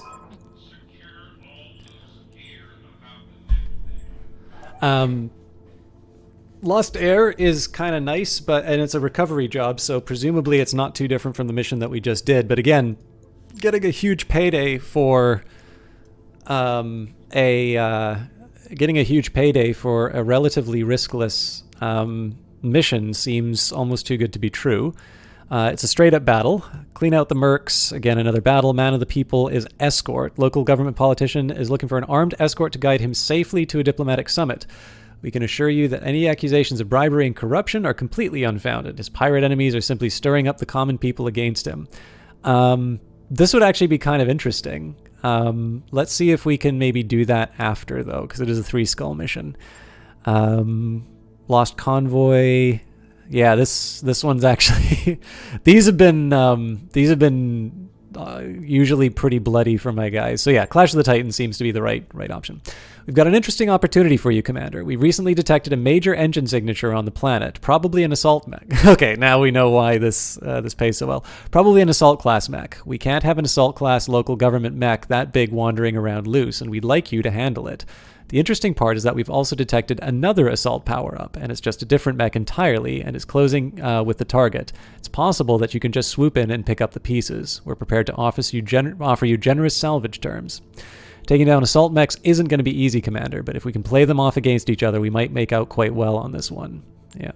I think actually in this case we'll just do the even split like this, and we will I'm definitely going to set myself up for a long range fight. So there are a few mercenaries House Liao trusts with tasks like this, Commander.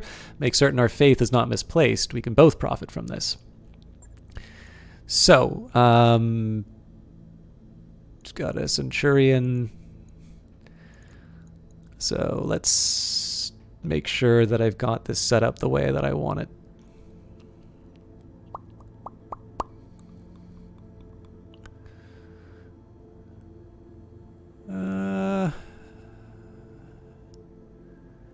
Only difference I can see would be to put Zap in the Vindicator, because that makes it a little bit more like Glitch. Also, I wonder if there's any Ready for order. XP. So I'm still getting my main characters down their main paths. Ready to rock. All right. Grumpy is ready for some extra points. That makes it even harder. We actually have enough to just raise the overall level. That's such a Yes, Commander. weak choice for me to make, but This is an all-ship announcement. Our last port of call has fallen prey to a mysterious bacterial contagion. In light of this, I'm ordering all hands to the med bay with precautionary cycle antibiotics. No arguments, people. Just do it. tactics is kind of tempting for the targeting. I think I'm going to go for the extra gunnery, though. Training confirmed, Commander. They will be done. Mech warrior training complete. Okay. Again, not my bravest choices, but definitely I've got a pretty high quality outfit now. And hopefully a big payday waiting for us with some nice salvage. You got a minute? I need a diagnostic on a primary docking column. 418. Yeah, it's not worth it.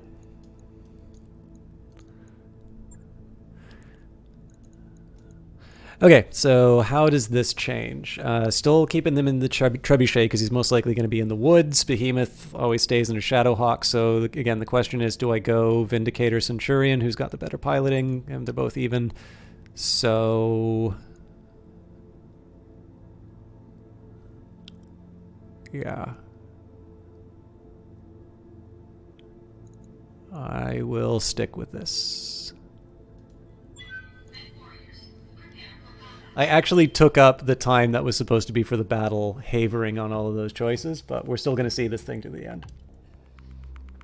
I want to see if my hubris or greed gets the better of me.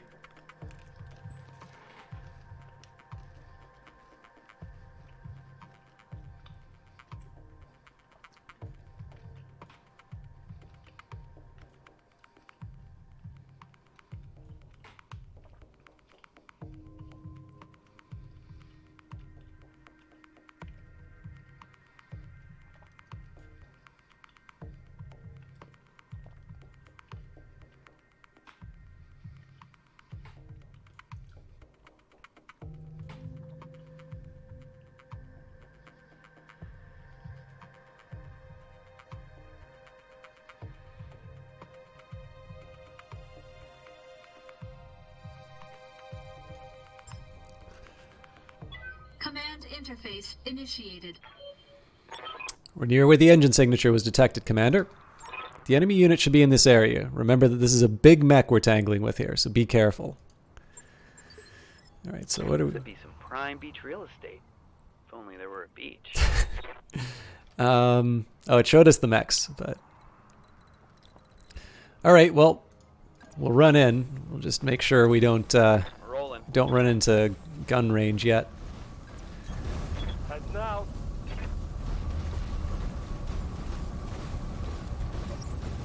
Bandits. These things basically have twice... Oop, there's dropship coming in fast and low, Commander. I'm seeing Taurian markings. The other salt mech joining the party, I'm guessing. It's about to get hot down there. So again, this is why we have sensors. Wait a minute. I thought they said there were only 2 assault mechs. Okay, this might get interesting. Roger that. Standing by. Acknowledged.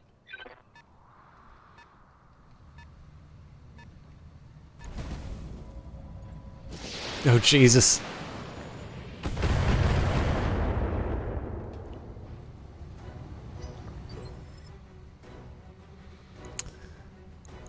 Alright, so I actually don't have eyes on anything else here. Thy will be done.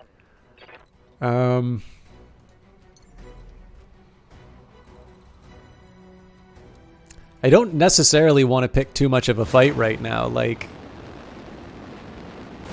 But... Acknowledge.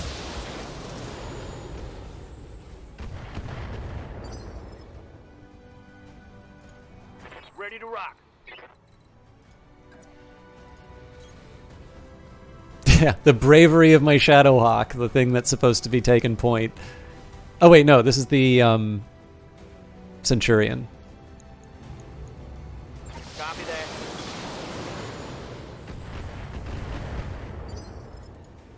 Commander.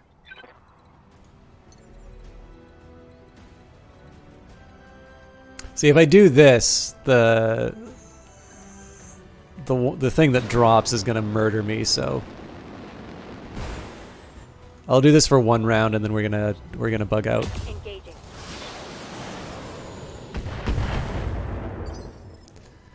What's up, Commander? Now, the big question here is whether or not I start using missiles on these guys or not.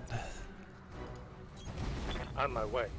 I think seeing as we've already done some opening work on the Cyclops, we can make the job a little easier for ourselves.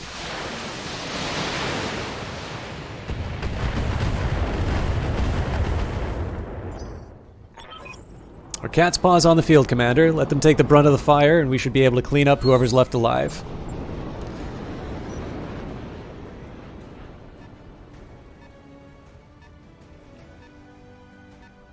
That's a commando.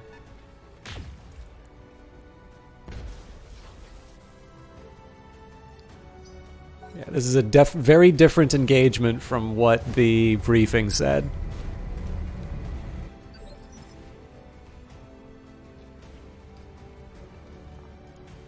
What are your orders, Skipper? I got you.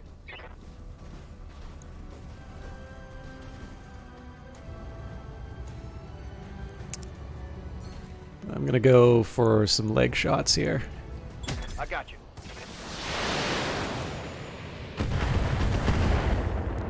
So this is a call for the trebuchet to drop the missiles now, because we can probably get this thing knocked down, and then we're gonna get some called shots on the vital parts. I'll make them successful.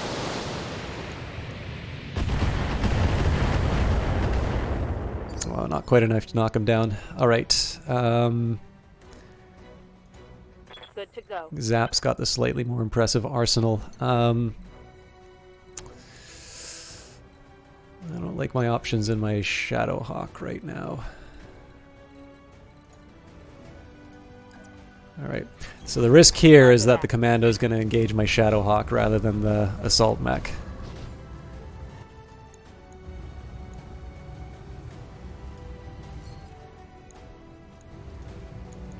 Roger that.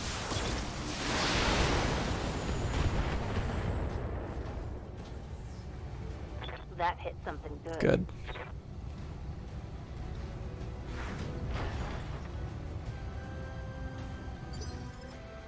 I'm receiving you.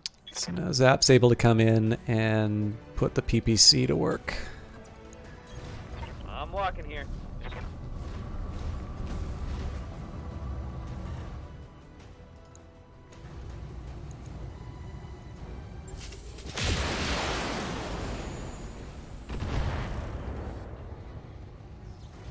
The Cobra strikes. All right, let's see the consequences of my decisions. Because again, if this thing catches me, it's gonna do some serious damage.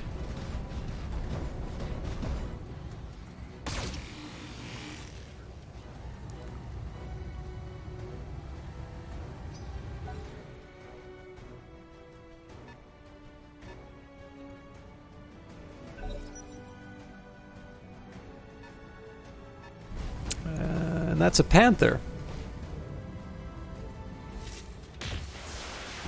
Okay. So yeah, I've definitely broken the first rule, which is I've not let them, like, everybody's focused on me now. But we should be able to twist things around to my advantage.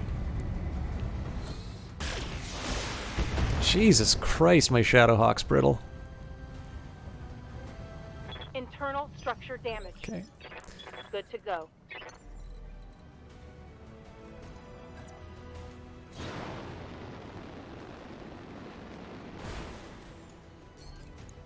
So again, we're going to go for the leg if I can.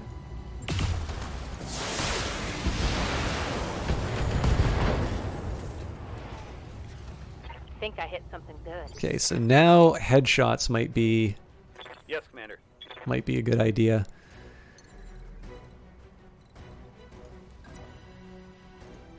Firing jump jet.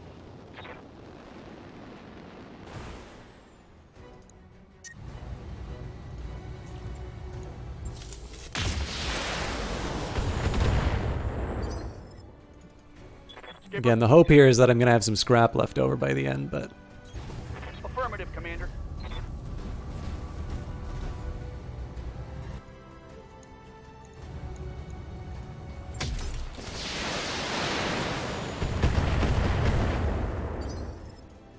Yes, Commander.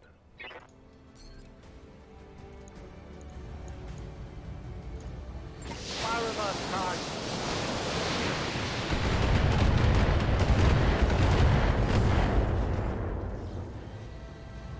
Target's taking a critical hit.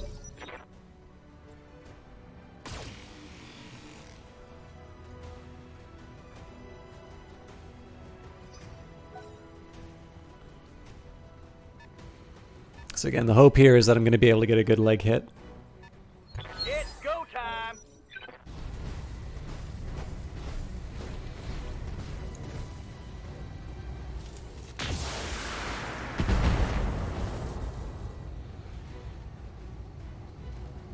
My internals are taking a beating. And the commando does not care about the target that it came for. It wants these new guys. Nope, maybe not.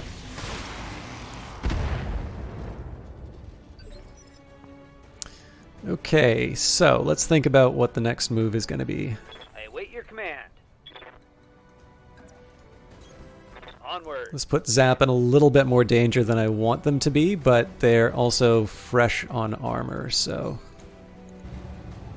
Okay, so we can try and drill out the center. I'm still going to try and go for the hit on the pilot, though. Roger that.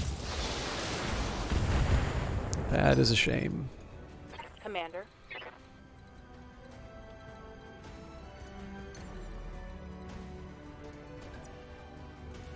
Acknowledged.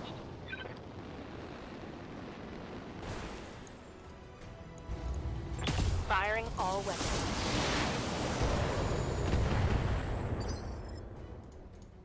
Confirmed. So Centurion's a slightly more effective fighter on in close range, but again, I want to keep my distance on the assault mechs. Those things are no joke. Locking off. All weapons. Waiting for order. All right. I mean, this is my prize I'm damaging here, but Moving out. at this point, I should probably just remove the threat.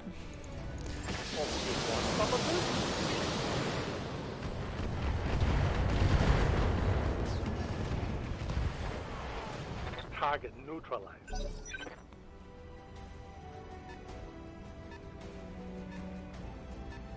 Oh, hell yes. It's on now.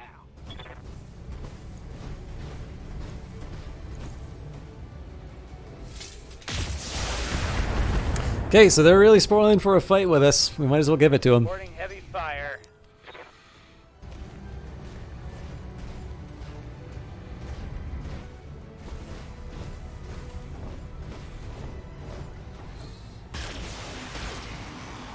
I think that was some internal damage, yeah.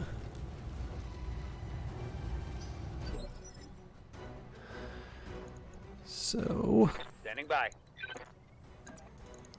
start with the old 1-2.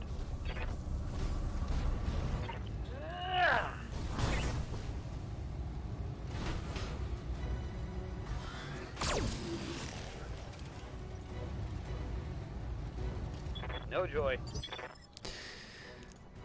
Ready So for I kind of want to get Behemoth in on this fight if it's getting physical. But I also want to be careful.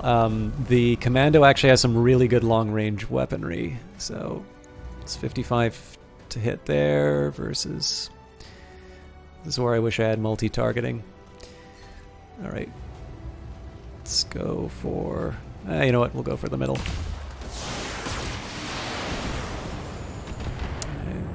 I also think that that's got a trebuchet with his name on it. Yup. Roger that, Commander.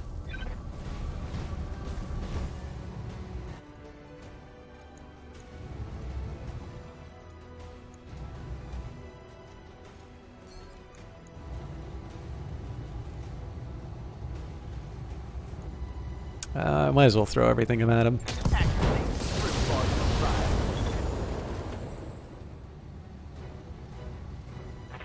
And then again, I'll let the trebuchet kind of rain misery on the Commando. At some point, the vehicle's going to get involved, but hopefully I've mopped up at least one of the enemy mechs.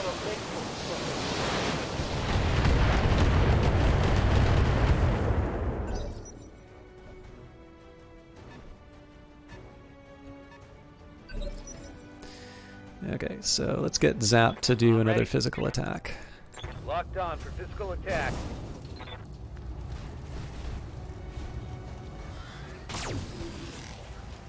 So they might be standing up immediately after this. I'm not a... Oh no, because they'll lose one initiative.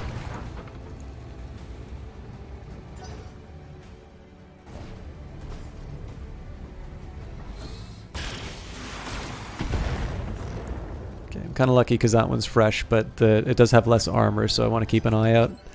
Let's get Behemoth. So the question about Behemoth is, do I go for a called shot? Yeah, I should. I mean, the chance to hit for all this stuff isn't that great, though.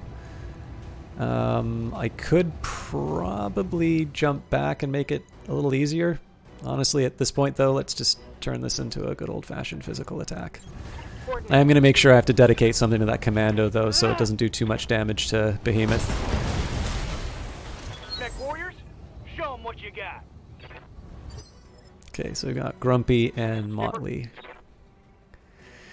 Okay, so that AC-10 is a long-range weapon, so if I just stand and deliver like that, that's a 75% chance to hit. Yeah. Copy that, Commander. It's running hot, though, so I may not be able to do everything. Yeah, so... I think we just go for the middle. I'm on him. You suck. At least the trebuchet will be able to finish him off.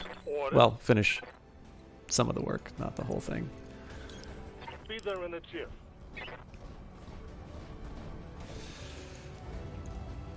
Locked on.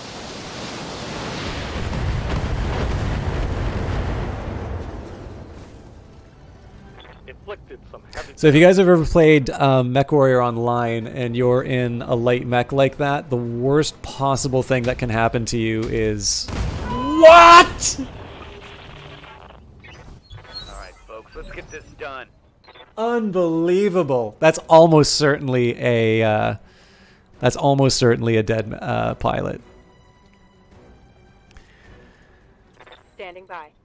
I have got some terrible luck here. Here we go.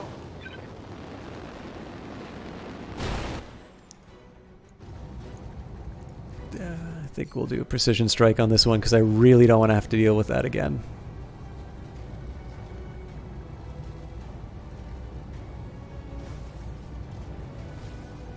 That's 84, 112.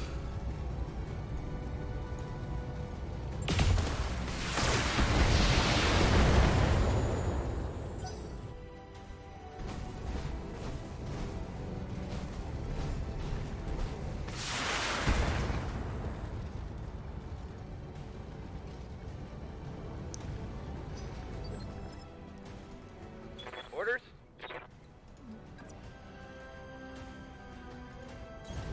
Roger that. So obviously the commando is substantially less of a threat. I'm not going to be wasting any ammo on that.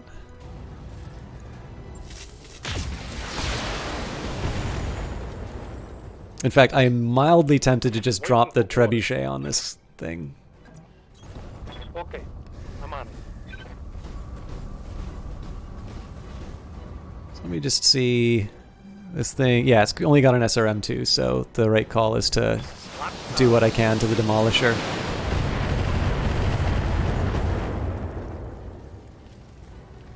Enemy vehicles. Hot damn, we're gonna do this right.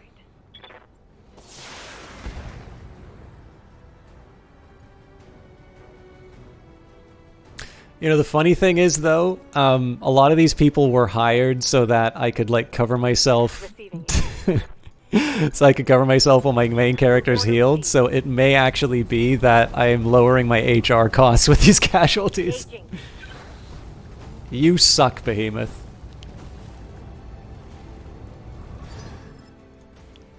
Yes, Commander. Alright, Zap isn't able to do the fun. Oh, well, I can do a death from above. How much leg structure does he have? I don't think I want to risk that.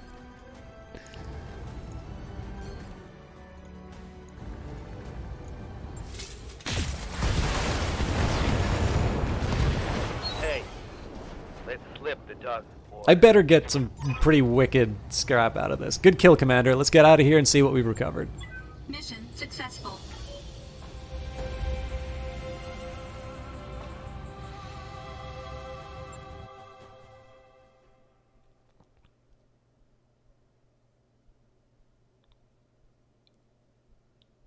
So did the Narwhal Tusk give him superpowers to escape a direct AC hit straight in the face? House Liao has always believed in one thing, Commander, victory at any cost. It seems you also understand this vital lesson. We are pleased you performed so well. Grumpy is killed in action. The Centurion is intact, minus the head. Yeah, and some, I mean, trivial damage to the structure on the Vindicator and whatnot, but... Alright, so one Cyclops squad. That is really not worth it, although the AC-20s also look pretty tasty. So, let's add those for the trouble. Got a PPC, LRM, we got the ammo for it. Okay, that's a pretty decent haul. I'm willing to give up a pilot for that.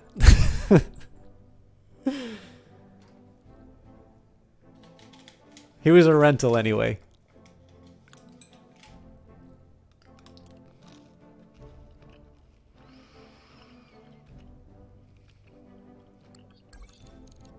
Grumpy has died.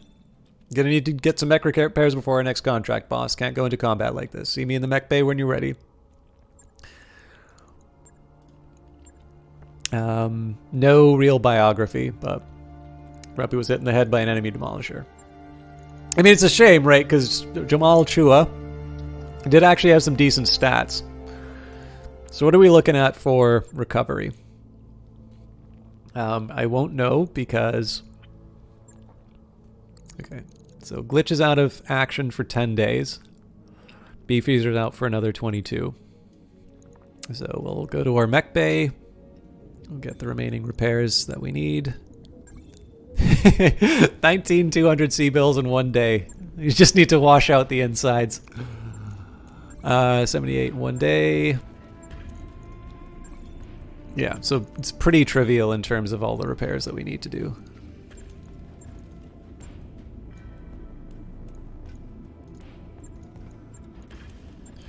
I'm going to make sure that the main ones are online before... we'll put the Jenner at the bottom, I think. Okay, what about... Can I finally buy my AC2s? Darius, please refund our mech warriors as they don't belong in engineering. I just caught one of them skinny dipping in the primary coolant tank.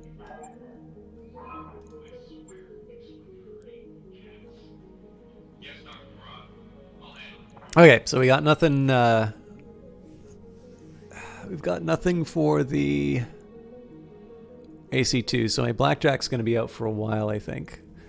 Unless I want to replace the armaments with AC20s, but something tells me that's a really terrible way to do a Blackjack. What are we looking at for contracts? Next job would be Lost Air, clean out the mercs, Lost Supplies. Lost Supplies is probably the most tempting out of all of the options. Decent scrap, not a bad difficulty curve. But here's what we're gonna do. We're gonna cross over until we've got until we're actually ready to do the missions. So. Got a new financial report for you, Commander. All right, we're still pretty cash strapped, but we're getting close to our morale cap. So I am gonna continue on extravagant.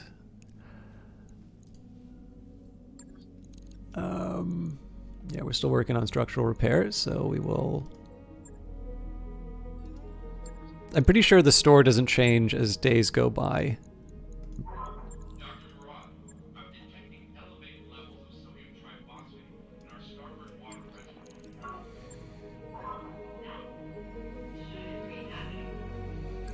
Network order you submitted is complete.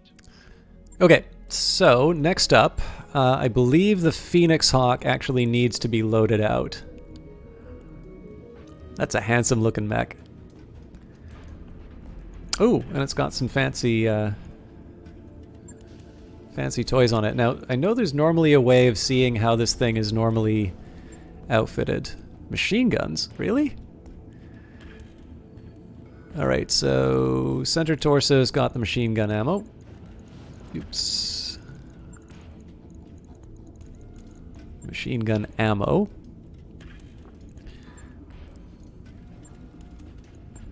Right arm, large, medium, and machine gun.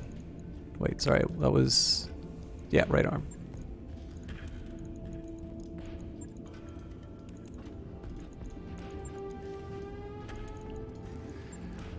Right torso... Well, right and left torso, a pair of jump jets.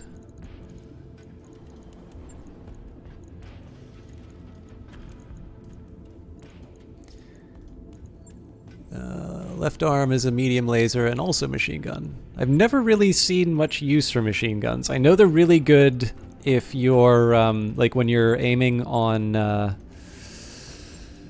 aiming for some crits on exposed structure. I just, usually when the structure's exposed, I'm already focusing down with other weapons.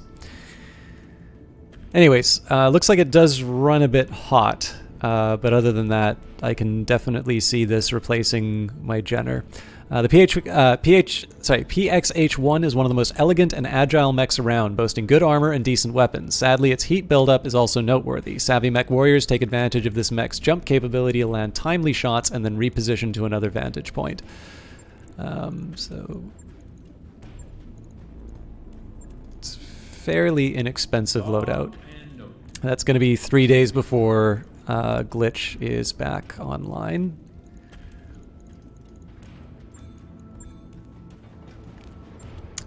I have one AC2. I guess the one thing that I can do is... so if I do like something like this...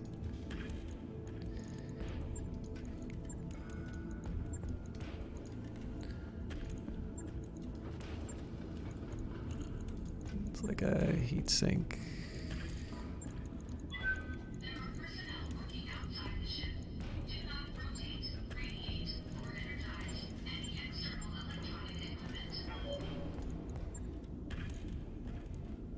So I can do that. I obviously don't have the AC2 yet, but... Oh.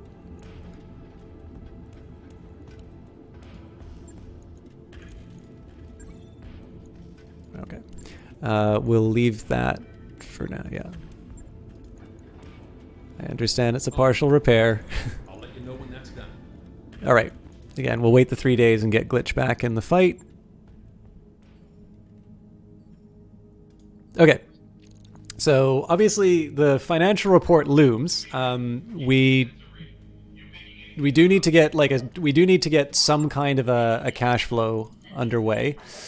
But what I'm thinking about for next week at the latest, we'll sort of mop up whatever we've got here. So lost supplies is first priority. Lost air if I have to. I'm not crazy about clean out the local mercs, but if the pay's good enough, I might consider it. Man of the People's probably a little too much for where I'm at right now. So I think I'd maybe consider moving on to Trap Sprung. That's going to take us 18 days, so likely this will come... this will likely come after the next financial report. The best would be, though, if at all possible, the game plan is going to be do like lost supplies, lost air, and maybe clean out the mercs well. And if our damage is... So we've got 22 days before the next financial report. So that basically gives me 4 days of repairs. Assuming that the intermediate contracts don't require more than 4 days of repairs, then we're going to be able to go to Trap Sprung. Outworld. I'm actually just wrapping up for tonight. But let me talk about what a great guy Outworld is. But yeah, the plan will be if I get the 4th day. The one drawback about this approach is that because my monthly expenses are $649. These are the max pay. So effectively I need all of these to work well and then get my proper payday on Trap Sprung. But the big benefit, and hello if anybody's from Outward's channel. Outworld is a wonderful man. I will take a minute and talk about him before I find someone else to host. It's great to see you, Outworld. I'm really sorry I have to wrap it up, but I actually had a really rough sleep last night, or lack of sleep last night, so I wanted to make sure that I got it was originally an early bedtime. Now it is just a bedtime. I'm already half an hour past my normal time, but I really do appreciate that, host. But yeah, the brass ring is going to be Trap Sprung, where I might even just crank up the payment so that I get full pay, and that way we'll make sure we cover our monthly expenses. And then the nice bonus about all of this is that we will be at sort of 50 morale, which means I think I should be able to change my finances to neutral. So I don't need extravagant, but I'm still going to be getting I'm going to be getting the 35 resolve per round of battle, and then I'll be cruising at that. I believe my morale will still be sort of ticking along at its full ability, and I'll have a nice buffer so that even if things turn a little sour, I'll always have the reserve option of going back to extravagant expending. I did. We've added a few people to the memorial wall, but we've definitely got some good upgrades to the Argo. I should have had a better opportunity with getting an assault mech, but that didn't quite turn out the way it was supposed to. And my mech warriors are slowly coming out of their severely damaged states. So the nice thing is that the casualties have been happening roughly at like the replacement rate for my my mech warriors. So I've got a surplus of 1. and sort of my main guy is going to be coming back. So it was a good one. Anyways, guys, for those of you who do not know Outworld is a great guy. He has been doing a lot of Battletech and MechWarrior lately, and this includes some of the old games. I don't think he's done Crescent Hawk's Inception and Revenge yet, but he has done MechWarrior 3 was the most recent one that I was watching him playing. He's been playing the Harebrained Schemes Battletech. He's the one who I was mentioning. If you guys are like me and after seeing that cinematic, you want to kind of either, if you haven't gotten into Battletech, or if you used to be into it and want to get back into it, sarna.net is a pretty good wiki that has sort of all of the lore written out. I think they have a rule where they wait a few months after a source book is released so that it's not like, so basically that Catalyst, who currently has the publishing license, can still make money off of its supplements. But that's a nice site if you want to know kind of what's happened. There's definitely a lot more that's happened in the Battletech universe since the events of this game, and certainly since I knew about it. I mean, around the time I knew about it, I think the clans were like the last thing to come out. Or maybe it's just the bit I knew because I played like MechWarrior 2. But one way or the other, this is a really neat game. I like it. I was a Kickstarter backer, but I've really noticed after the DLC, or maybe just, I've finally been in the right mood, but with the heavy metal DLC and whatnot, I've really felt like this is I've put in a lot more time inside of the game. You watch the animated series; it sums the entire thing up perfectly. Oh, okay, really neat. I know of the animated series. I know the 3D moments that they had inside of it, but it's it's more of a know of its existence rather than know about it. Also, this isn't really a shout out of you. This is just me waxing poetic about Battletech. Anyways, one of the big things about Outworld is that he is a variety caster, probably a better variety caster than me. And I'm not just referring to quality by that. I mean as in he's better at being more consistent in changing up what he does. He's back in October, he did his Tom Clancy series, his Red October series. He's got a great love of the original Ghost Recon games. And obviously from his name, for those of you who are Mortal Kombat fans, you know that he, from the name, you can also guess that he is very knowledgeable and very talented at the Mortal Kombat games as well. But I am done for tonight. So thank you everybody for the host. Thank you very much for the views. I am going to be back tomorrow with a pre-recorded video of the Elder Scrolls Morrowind. It is a slightly shorter one than I saw, or than I had planned, but I had to record that rather late. But it's probably about 2.5 hours. So that will be starting at 7 o'clock. And of course, if you want to watch the high quality version of that, that will be available on YouTube at the same time that it goes live on Twitch. I'll be back on Wednesday. I'm not 100% sure what I'm going to play on Wednesday. It could be Battletech, could be something else. And then the plan is basically we're back to the regular streaming schedule. So Monday, Wednesdays, and Fridays. Tuesday, pre-recorded video. I'll try and make sure that I'm in chat because I've been rather bad at catching up with all of the people inside of chat. Although people have said some very nice things while I've been away, which makes me feel a little bad for not catching it. Oh my God, Outworld, you handsome devil.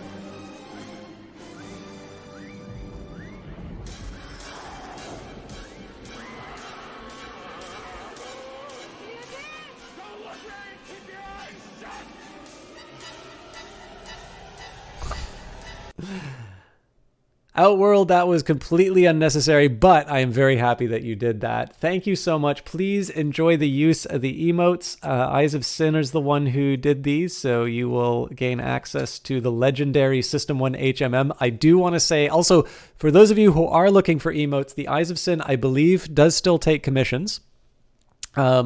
So let me just recommend Eyes of Sin because that System 1 HMM, that wonderful emote there, was entirely the Eyes of Sin just taking sort of a point of inspiration and just running off with it. And I could not have asked for a better emote. It is the one that I like the most. The other two emotes are ones that I sort of gave more instructions for, and they're great. Like, she did a wonderful job with them. But I think the one at the base tier subscription is the like, honestly, I think it's the best one. I slightly debated on like putting it behind the higher paywall, but I actually want to see people use that a whole lot. Thank you very much, Eating Snacks. I love seeing that emote so much. So one day I'll explain to you all exactly why that one is particularly special. But I am wearing out my welcome. So everyone, thank you very much for watching. I'm going to host the Cool Eagle. The Cool Eagle actually normally does... that's a great combo, Outworld. The Cool Eagle does Battletech quite a bit. He actually plays a lot more... oops, I could probably spell that right. Have a good one, Eating Snacks. But the Cool Eagle, instead of playing Battletech tonight, is playing Divinity Original Sin 2, and apparently he's doing it co-op. So I am personally looking forward to seeing what he is up to in that. There's a couple of streams I want to check out before I go to bed, but I really need to go to bed because I'm starting to get a headache. But anyways, please treat Cool Eagle well. I hope you have fun in his channel, and I will see you either tomorrow in chat for the pre-recorded video, or I will see you Wednesday for the main stream. Have a good evening, and see you next time.